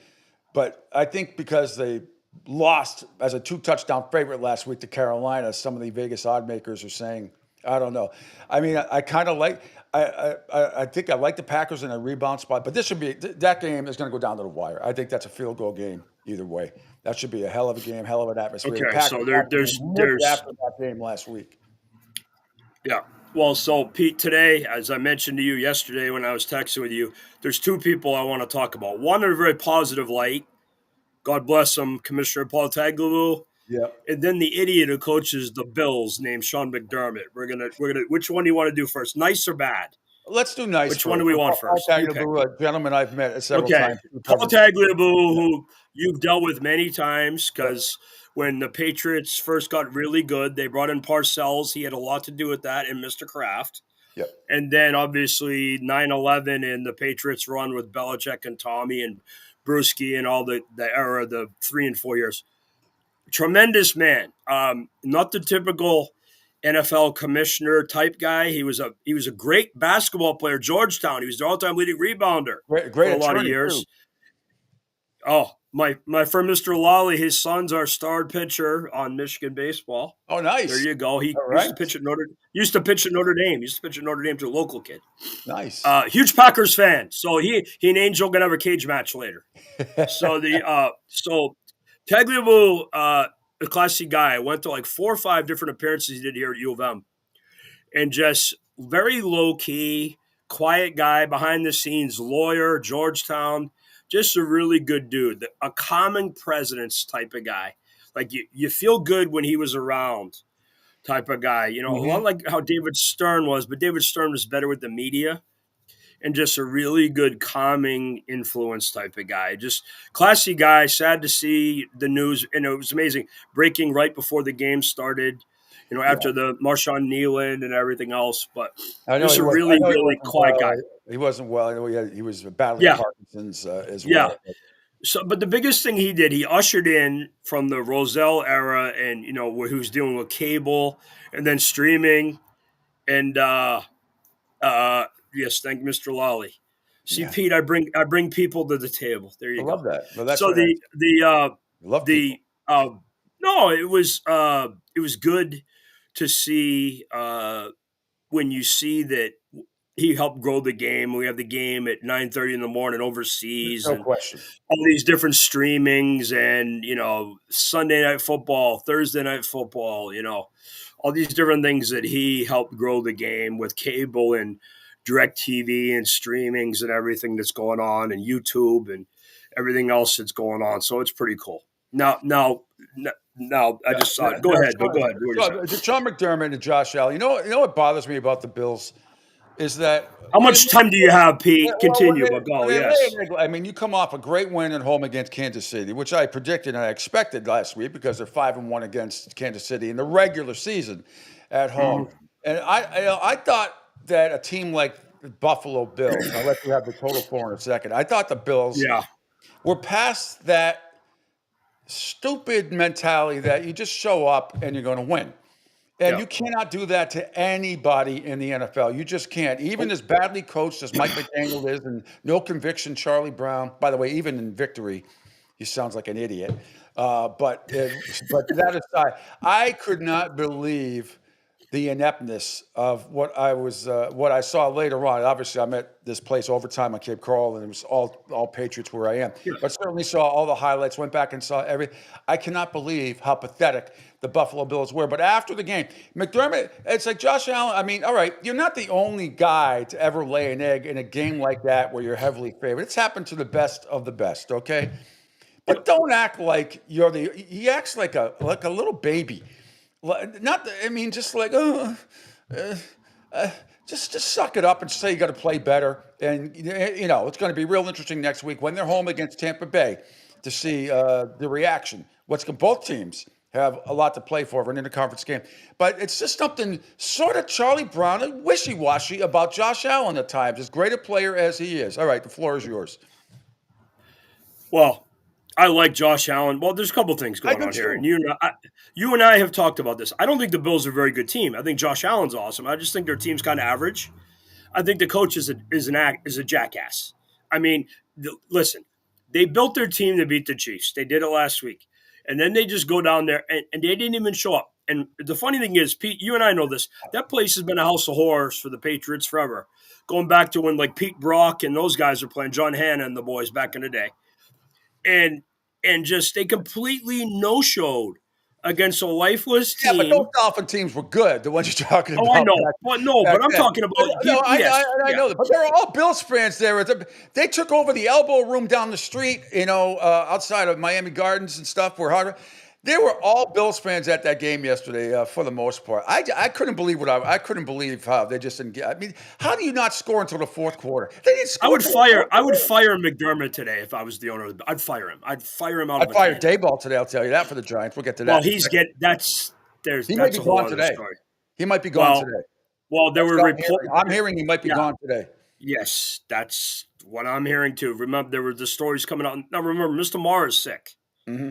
So that's part of it. But there were reports after the Denver game that he was close to getting fired. They're 2-8 for the third straight season, and Jackson Dart has now been under concussion watch protocol 4 times now. 4 times. And you can get ready for the new head coach of the New York Giants, Lane Kiffin, press conference. So that's gonna be coming. I still don't think. And then we're gonna have the next head coach of Penn State, Brian Hartline, press conference. So let's see if I get those two. Let's see if I get those. Let's see if I get those two right. But We'll the see. But yeah, continue with the Bills. Yeah, but I mean, it's not. Is it really that hard? You play 17 games to show up, and I give LaFleur credit because what he just said 2 minutes ago in the clip he played, they're all you only play 17 of these. Every game's about obviously divisional conference games, rivalries, But if you is it really that hard to show up and play 17 games, particularly when you have supposed to have better players and everything? It's not like it was the Browns and the Jets yesterday, where both teams stink, and the Jets traded a bunch of their guys, and they won because they got a bunch of special teams plays. So, I mean, I don't know. McDermott pisses me off. I think it was 16-6, and Josh Allen and company and do the tush push, the longest tush push in the history of the NFL, by the way, went about 15 yards, right up until he fumbled. And Cooks had a fumble in that game as well. That is the worst loss by any team all year. I'm sorry. So far, I mean, the season's only, just about half over, but that is a horrible. No, even last week, you and I talked about this. Carolina's no walk in the park. They went and beat Green Bay. Yeah. So that's. I mean, Canales has done a good job with that team. They laid an egg too. I know. Yesterday they did, yes, but Canales has done a good job with that team. And let's face facts, he's got a midget playing quarterback, so that's part of the problem. So little person, as a fellow midget, I can explain these things. So, and people aren't aware of this. I'm like 5'8", so there you go. So, but it's just yeah. I'm have such a great heart. There you go. But yeah. You gotta have heart. So there you go. Yeah. So by the way, I'm very disappointed in you, Pete, saying mean, nasty things about Aaron Rodgers and his performance last night. Mr. Lawley probably has some nice things to say because he's absolutely awful. So, and I know he admitted it after the game. It's just that I'm not surprised. I think Pittsburgh has been. I still. He's mailed it in, Pete. When I knew the Patriots were going to be good is when they turned the ball over 5 times against the Steelers in that game and still had a chance to win it at the very, very end. Yeah. That's actually when I knew that the Patriots had a lot of heart and a lot of guts. And I thank the Steelers for that. I thank the Steelers for that, for making the Patriots what they are. And the Ravens I think the Ravens, not only going to win the division, I think they're going to run away with it when it's all said and done. I told you Mr. Lawley would chime in. So there you go. So David, his son, has a Michael Parsons jersey that he wears around the stadium a lot during fall ball and everything. He's wearing a Micah jersey. What is the rule on this show? When you say Micah Parsons' name, you must say it with a Jerry Jones accent, which means Micah Parsons. Micah Parsons. It will appear. You say it 3 times like Candyman. Micah will appear. Micah Parsons.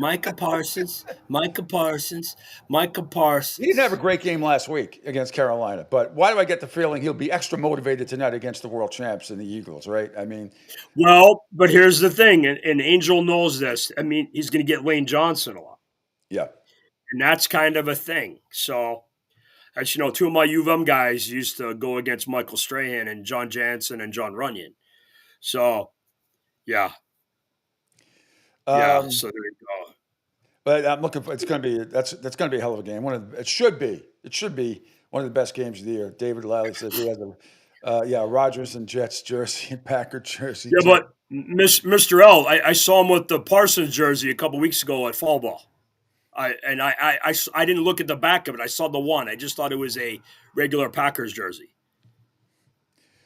Well, he's going to move. Well, they moved because they used to do that with Kenny Clark. Kenny Clark used to move around, and obviously he was in the trade, and Rashard Gary, obviously. So there's a lot of different things they can do, and Halfley does a good job, and Pete and I know Halfley because he was the old BC coach. Yes. So and our buddy Meter Perel, obviously.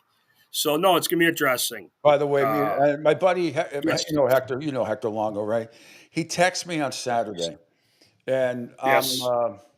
I'm watching in the quad box at home, and we're waiting for the Miami Hurricanes game at 3:30. Of course, BC's on against SMU, and it was just another debacle. Was he there? Was he there at the game? Hector was driving around, and he texts me. He's like, "I'm listening to Meter do the game," and he goes, "He sounds somewhat suicidal, in sports." Somewhat. I mean, somewhat. I watched the game, and I was suicidal. What a debacle! I watched it too a little bit because I took SMU -10. It's in this. Billy O'Brien's in his second year. You're profiting at the expense of poor Meter and friends. I like that, Pete. Good job. So absolutely, there's no loyalty. If he's going to be, if Meter's going to be miserable, he might as well make money off it. There's no loyalty in Sheckle, so Meter can't gamble. First of all, he doesn't know how. Second, it would be against principle calling the game, obviously. But of course, it's sad to see BC and it's only the second year of a rebuild, and they've had a shitload of injuries. There's no question about it. Meter told me last Friday, after I got off with you. And that sounded kinky. But after our interview, and then Meter came on at 9:00, and but he was saying that there's a lot of money that's going to be pumped into this program, which they need to. Okay. They need to be. Okay, they need it. I know there's money there. I don't know why it's taking so long, and it's you got to go out and spend. You got to go get a quarterback. Whether it's through the portal or you got to find some unbelievable freshman that's out there and get him in. But you got to start spending some money on that program. I feel so bad for Billy O and the players. I mean, it's you watch it. They're closer to UMass than Michigan right now. It's embarrassing how bad it is. They're not quite at UMass level. They're not quite at UMass level. UMass goes to Akron. They're closer to that right now than. Oh, I agree. But that's why it's hard to watch. But I think now that Thor Bjorn, I grew up watching that. Thor Bjorn coming in from URI and taking over. I think that it's a step in the right direction. Anyway, I think it's a good step in the right direction. Maybe the best thing they've done in the last 20 years, because they shouldn't. Right as that program stands, they're the worst team in the country, and it's not even close. It's not even close how bad they are. How you messes. Yeah, you're right. But anyway, all right, it's pretty sad to see. All right, pretty sad to see, Pete. Being sad, and here we go again with just the AP rankings. I am going to be very interested to see. It doesn't mean a whole little beans, but to me, it kind of does because of the freaking hypocrisy of the College Football Playoff Committee. If that was Miami going into Penn State, ranked number 2, and played that, and I understand. You look at Penn State's record; they've been in a lot of one-score games against a lot, and I understand that. But nevertheless, Indiana still remains at number 2, barely escaping with a win as a 14.5-point favorite at Penn State, and then they stay at number 2 in the polls. If that was Miami or a couple of other teams, probably in the AC, they would have dropped them down. But no, not Indiana. We got to keep them up there. They say sexiness doesn't count. I hear the hypocrisy, eyeball test versus analytics. And then, as somebody mentioned this weekend, there's a new stat the committee has that no one ever heard of, which is schedule of record, or some stat. And got people like, I never even heard of that. That's one of their criteria.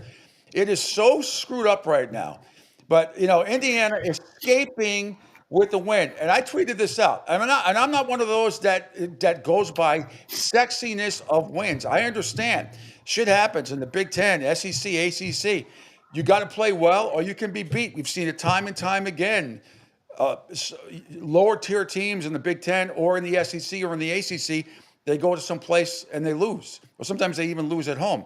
But it's just the hypocrisy of the committee. Indiana remains at number 2. Texas A&M, that should be number 2, stays at number 3.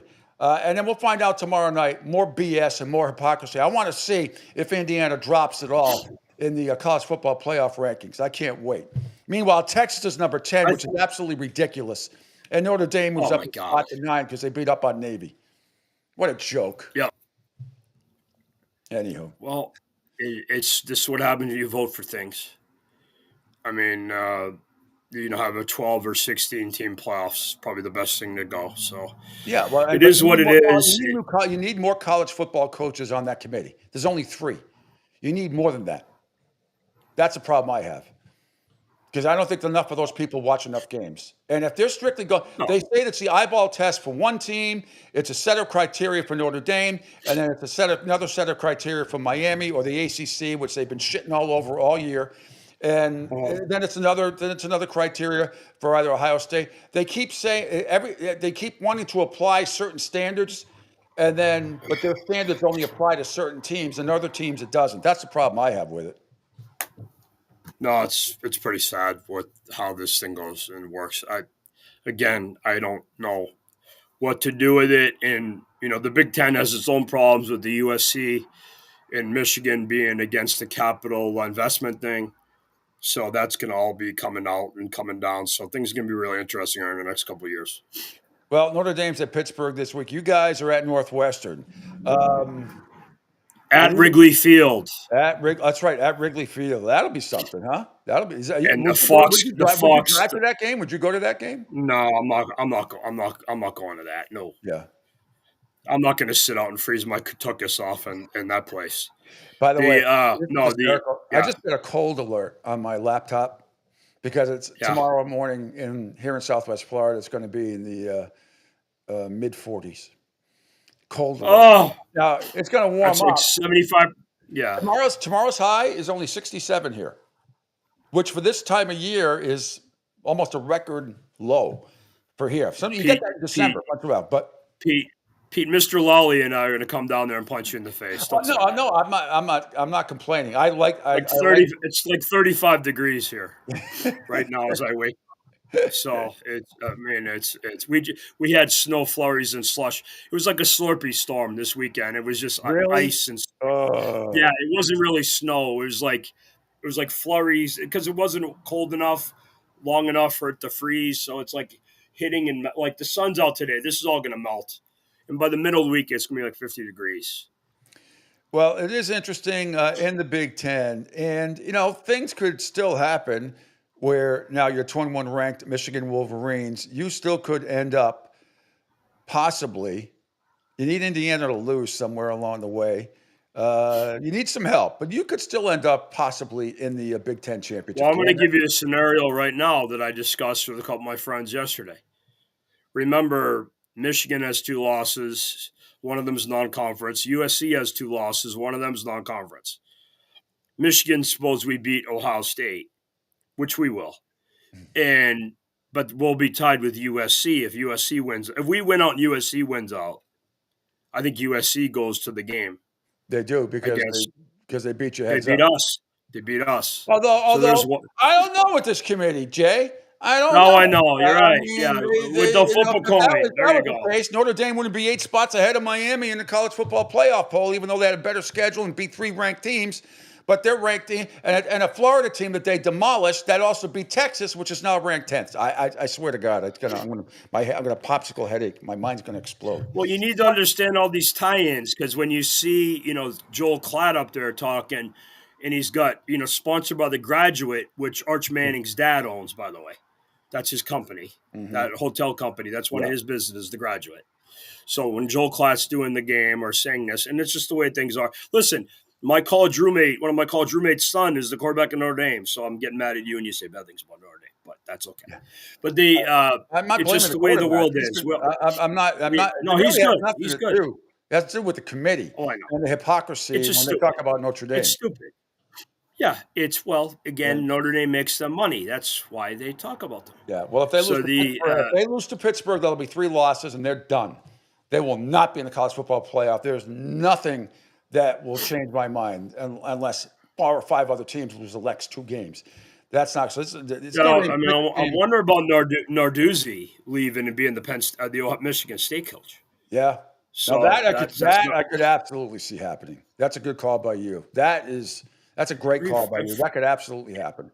Every once in a while, I get one right, Pete. Yeah, you get more than one right. But we'll see. I know. The college football playoff committee comes out with their bullshit crap tomorrow night. See what applies to what teams and what conferences. I'll be watching the Bruins game. 6 in a row. See They what? are on fire, by the way. They are on fire. Did you see read what Mr. Lawley's just said? David, you got to be kidding me. This is exactly the type of game Notre Dame would lose. Pittsburgh's a good team.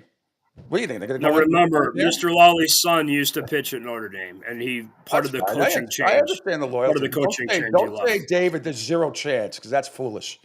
Nothing against you, but that's foolish. It's zero chance. You know what? Buffalo had zero chance. I mean, Miami had zero chance too to beat Buffalo on Sunday. What happened?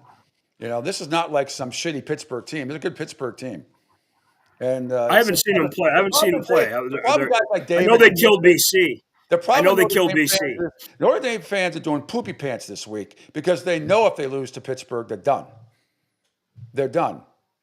And he says no loyalty, all good. But I'm just playing with you. But seriously, certainly the Steelers, this Pittsburgh team has a chance. They're going to be playing at whatever is Heinz Field, whatever it is.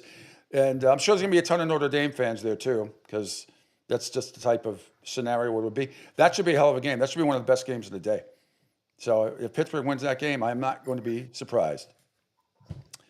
Yes, 3 losses. Every team has done. Yes. So right before I get out of here, I got to do that. We'll do this. We're almost near Thanksgiving. Tomorrow's Veterans Day, so this is a good midpoint thing. If you had to pick the Super Bowl right now, who would you pick?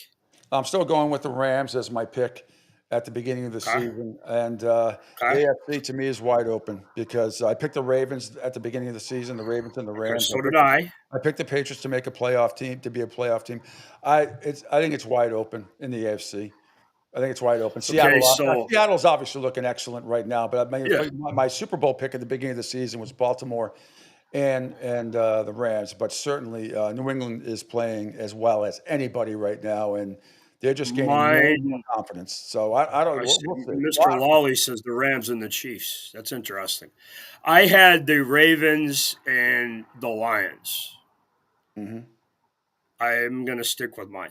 I think the Lions did some things yesterday with Dan taking over the play calling is a good thing, and I think the Lions are going to make some. You were calling that like a month ago, weren't you? Weren't you saying stuff? You said maybe like Dan Campbell should take over. Well, because I'll tell you what I saw. This is what I saw during the game with Dan. Now Dan's been around long enough. You've seen him. Mm-hmm. He started doing this about 2 weeks ago.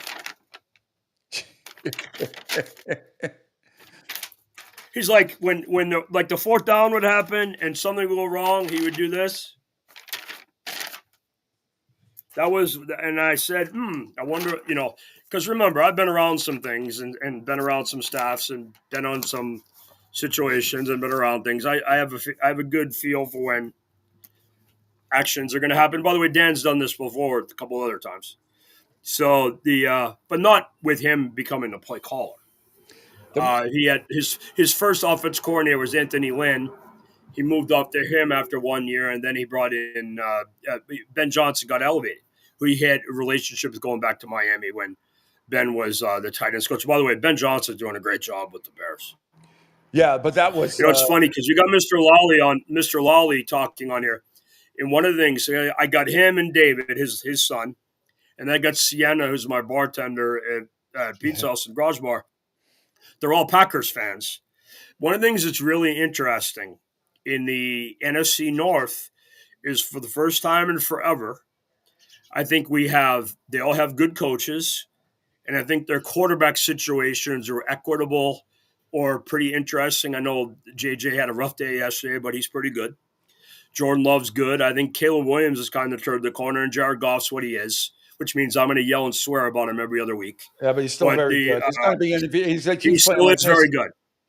Goff and Stafford both going, and Drake May and Taylor are all going to be in the MVP conversation. They all had great games. No, Mr. Lawley just made a good point where try being an eliminator this year with your picking your games, and the Panthers.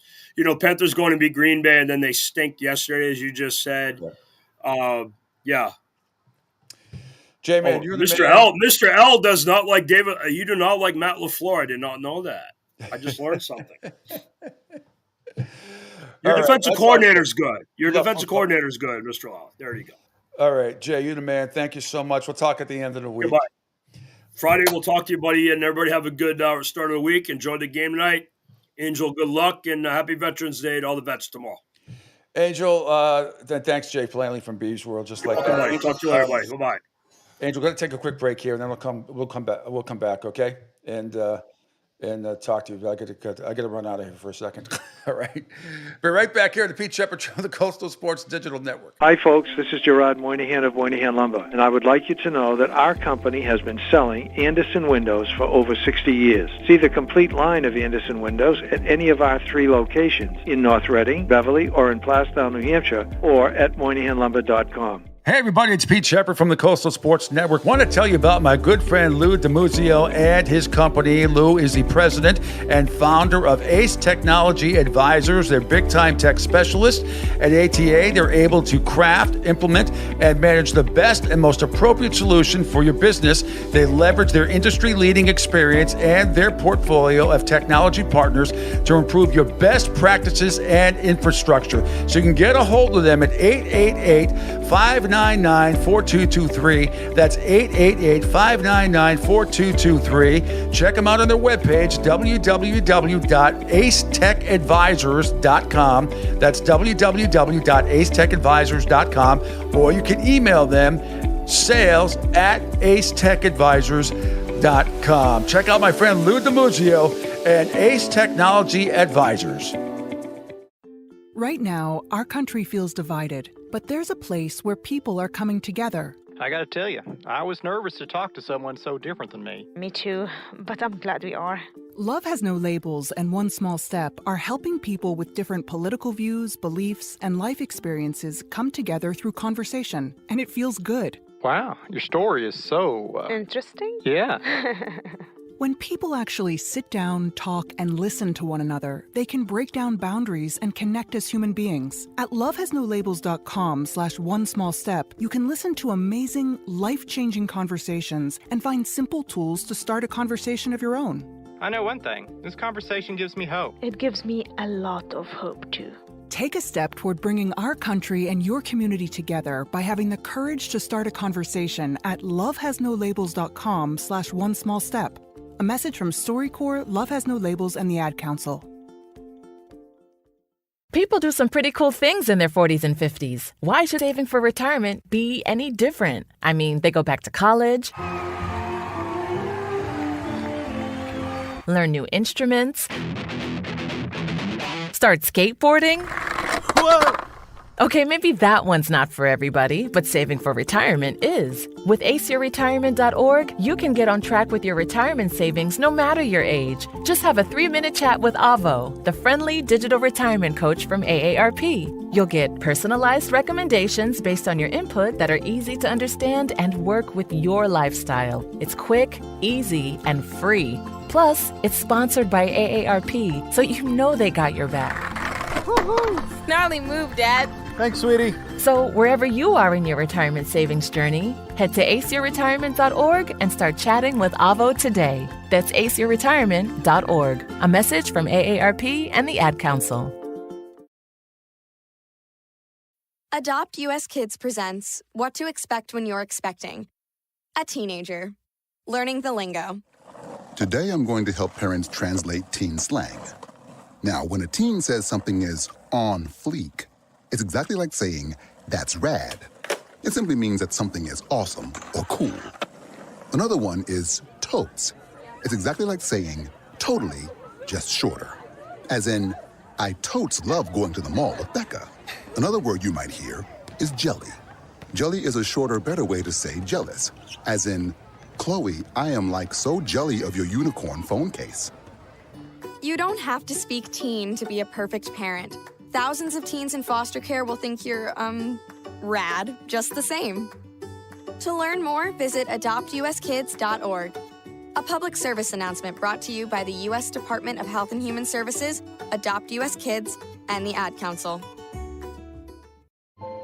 This is the story of a very special woman.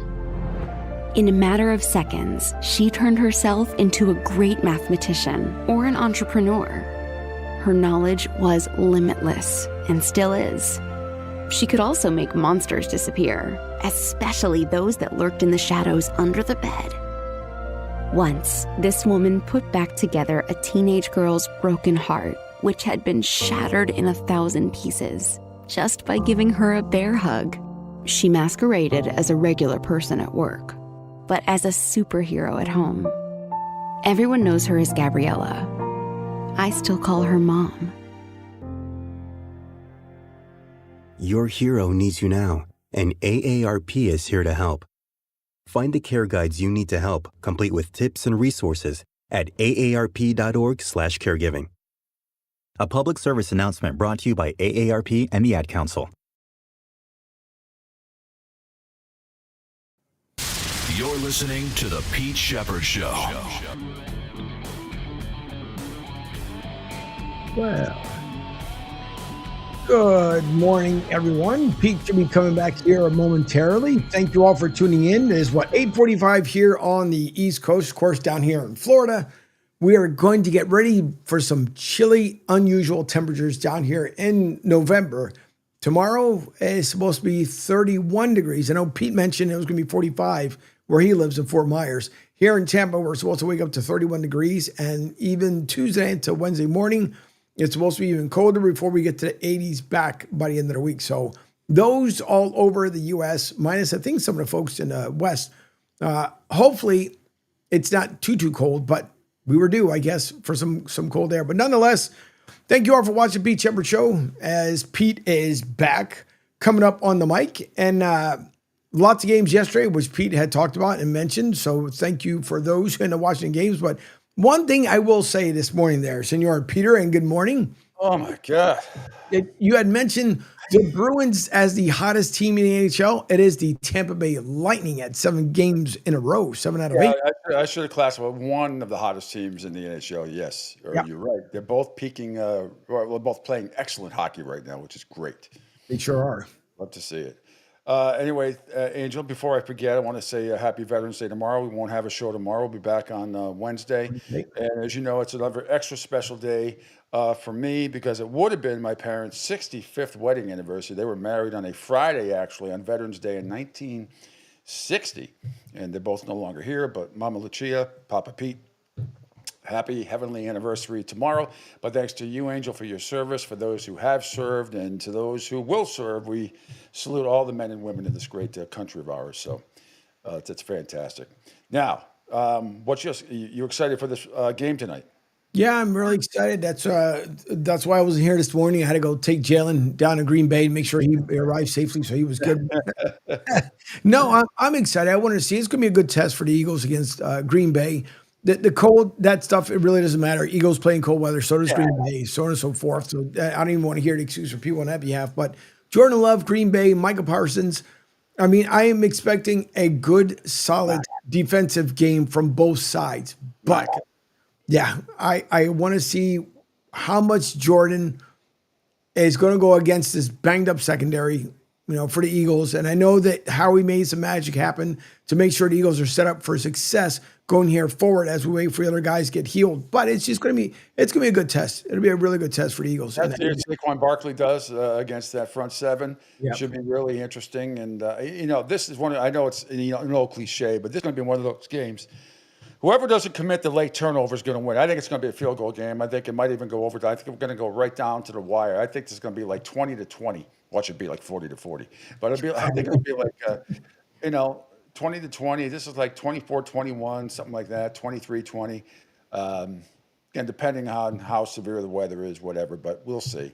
Well, it's great to have you back, Angel. Before we head, I do want to play some video, if you don't mind. Go ahead. I wanted to get to one thing as well. Yesterday, what caught my eye on the Patriots Bucks game was when Drake made it was like late in the fourth. Hey, he's running out to the sideline to pretty much run out of bounds. I think it was he your defensive back, one of your safeties, where I saw the hit where obviously there was a tackle coming from the Bucks, and Drake May was kind of pinched in between. It might have been not one. One of your. I think it was the running back. Where anyways, he was running out of bounds and he twisted his knee or leg coming down. Yeah. I remember the play. Yeah, first of all, I thought he was going to hit his head. He was going to land on his head, but he bounced right back up. But yeah, anytime you see that with any quarterback, I was like, but they did.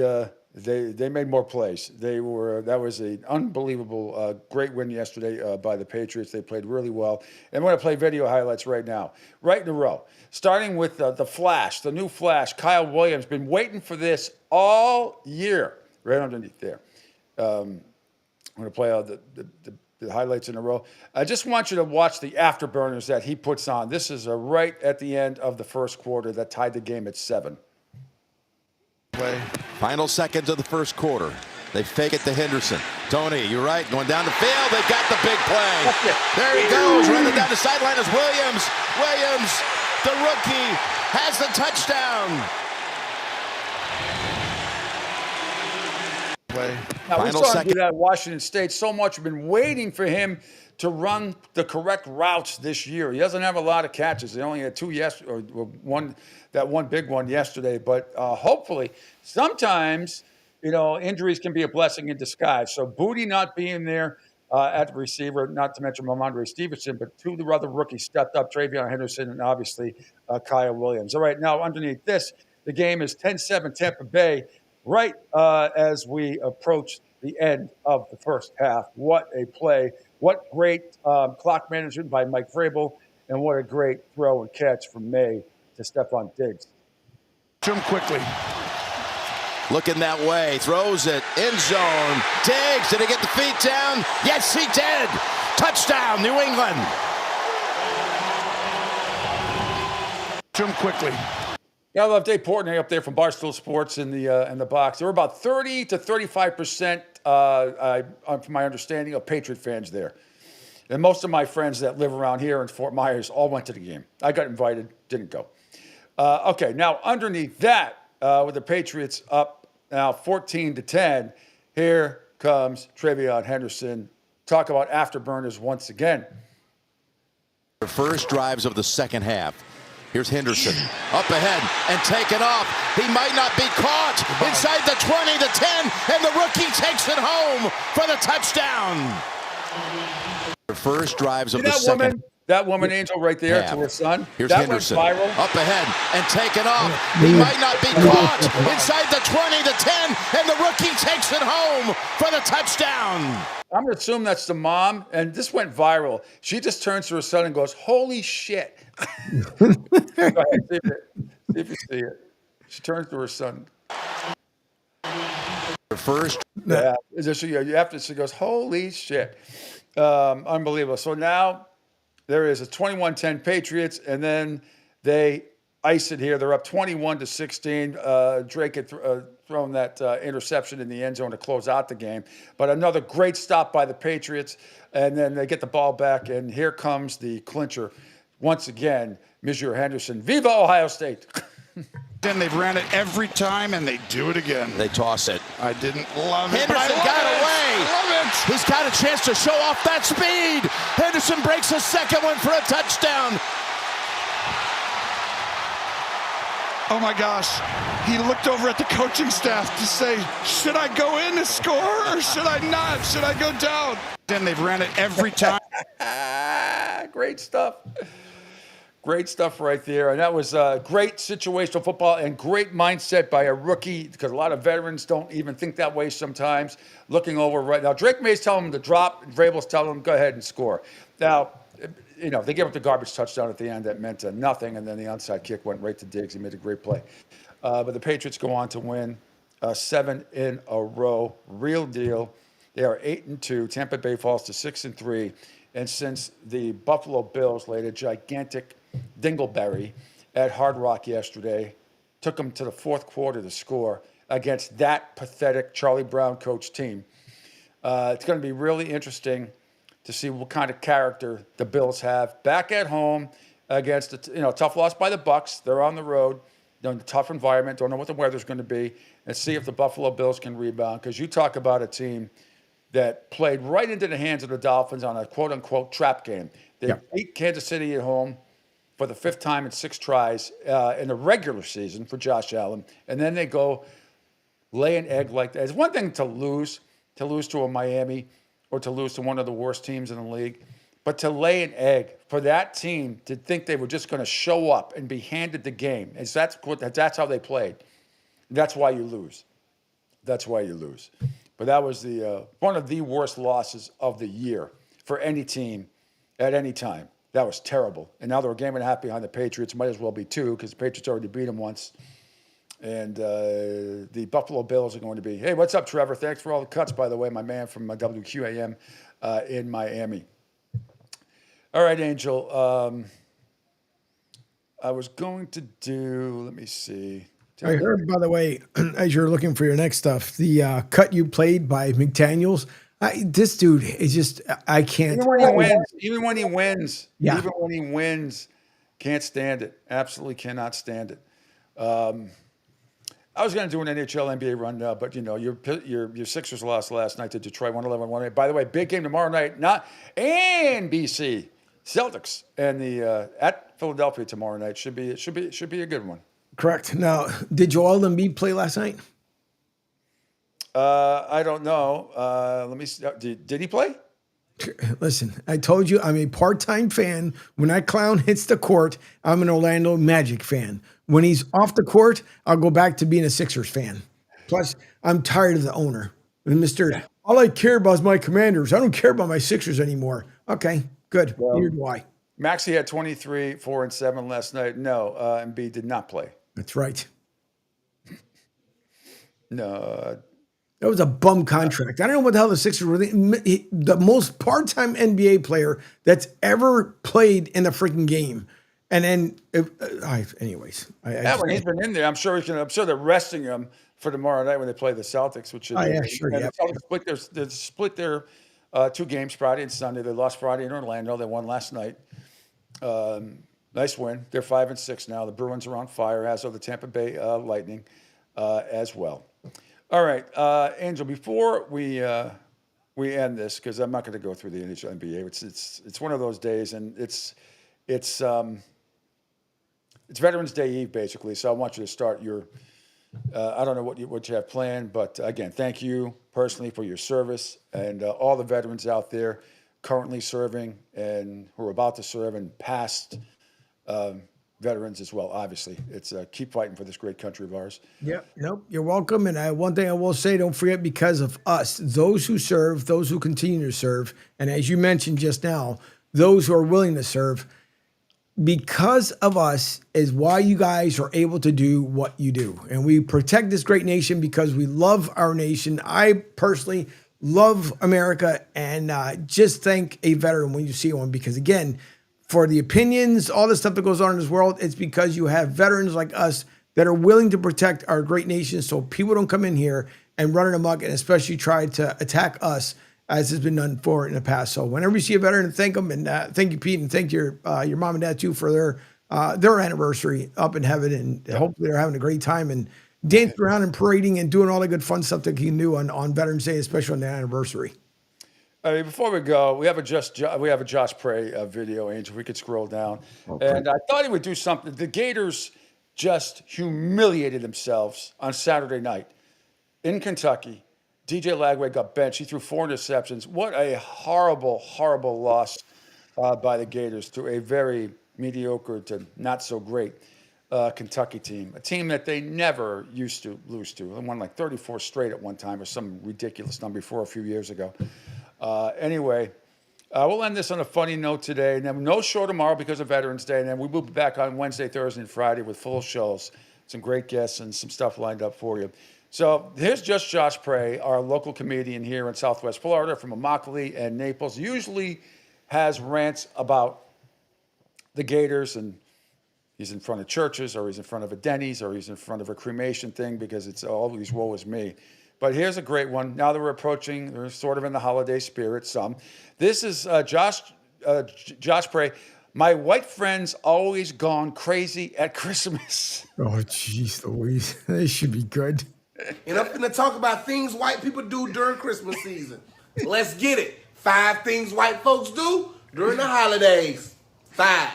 Number 1, Christmas lights and Christmas decorations. Now, this ain't a racial thing. Everybody do Christmas lights. Everybody do Christmas decorations. White people now, whole nother level. Y'all will go buy 185-foot Santa Claus to put outside your 2-foot house. White folks don't play when it comes to Christmas decorations. They wait all year. They say they taxes, they work extra long just to make sure that they can bring the North Pole to the middle of Philadelphia. And they ain't competing, they ain't complaining. Nobody better not say nothing while they got more lights than Times Square on their garage. You know what? Your garage can't even open. You can't even fit your car in your garage. It don't even matter, Josh.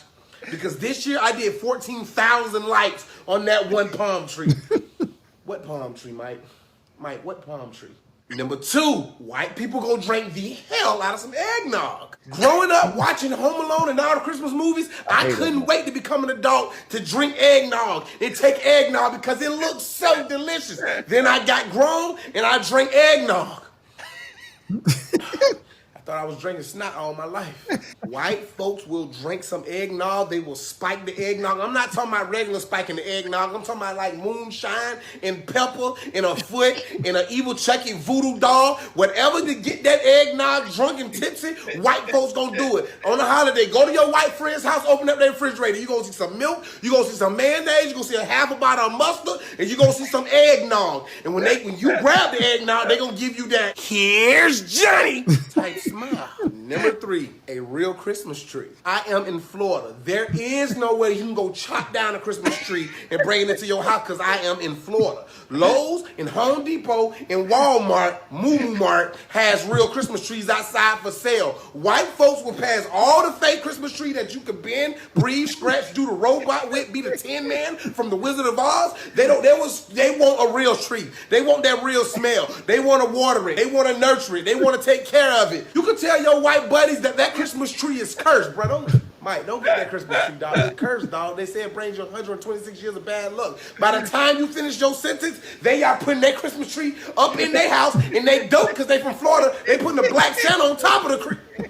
So you giving your Christmas tree some Motown soul, Mike. Okay, that's where we at. You be soulful with your cursed Christmas tree, Mike. Number 4, they gonna make Mariah Carey a millionaire again. Mariah Carey don't gotta do nothing the entire year. She don't never gotta drop a song. But the day after Thanksgiving, Mariah Carey is somewhere underground drinking hot cocoa, waiting for her music to come on. Cause when you hear that, all I want for Christmas is you, you know your white friends playing it. They gonna make her rich every single year. Me, I'm listening to the Jackson 5. And I saw mommy. I wanna hear Boys to Men. Let it snow. I'll even listen to some, it's beginning to look a lot like Christmas. But nah, it ain't us. It ain't us that's making Mariah Carey go platinum every Christmas. Trust me. It's your Bill and Ted's and your Mary Sue's and Mary Ann's down the street. I promise. And number 5, white people will not be outdone with their decorations. They gonna go scout your home every Christmas. In Naples, Florida, there's an area called Victoria Park. Victoria Park is like immaculate. It's like something out of a Dr. Seuss book when it comes to Christmas lights. Every single year, I go through there and I just want to see the lights with my kids. But you see people walk around writing stuff down. This ain't no competition because it start on the first day. Or it start like a week before Thanksgiving because they trying to see who houses look right so they go home and add a whole nother planet to their house. Bruh, y'all seen the sun? I ain't seen the sun in about 2 weeks. Hey, Mike, you seen the sun? I don't know what you're talking about, Josh. He pulling the damn sun out his garage. Mike, we need that for gravity, Mike. Mike, put the sun back in the sky. To all my white friends, I'm sorry, but I'm observant and I know for a And he cut himself off. My favorite lines is, you bring the North Pole to Philadelphia?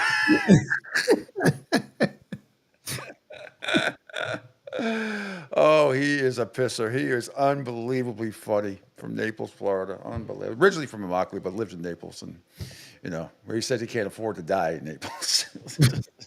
Nobody can. So expensive over there. Oh, my God. Oh, man. Oh, man. Oh, man. All right, Angel, what we got to come up on the network today? Anything we got going on? What's today? Today is Monday. Lloyd normally would be on this evening, but Lloyd is moving his show to Wednesday because of the Eagles Monday nighter against the Packers. So you guys can check out Lloyd Vance's Insider Football coming up on Wednesday evening.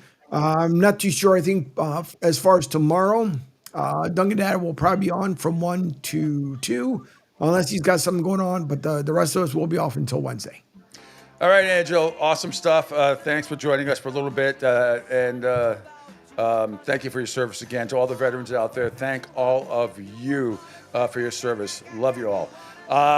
Thanks to Jay Flanley for joining me at 8:05 from Beeves World in Ann Arbor. We are back on Wednesday morning at 7 in the a.m. That'll be the next show here on the Pete Sheppard Show on the Coastal Sports Digital Network. I'm moving out of here. Hopefully not back to the toilet. See ya. Mama, if that's moving up, then I'm moving out.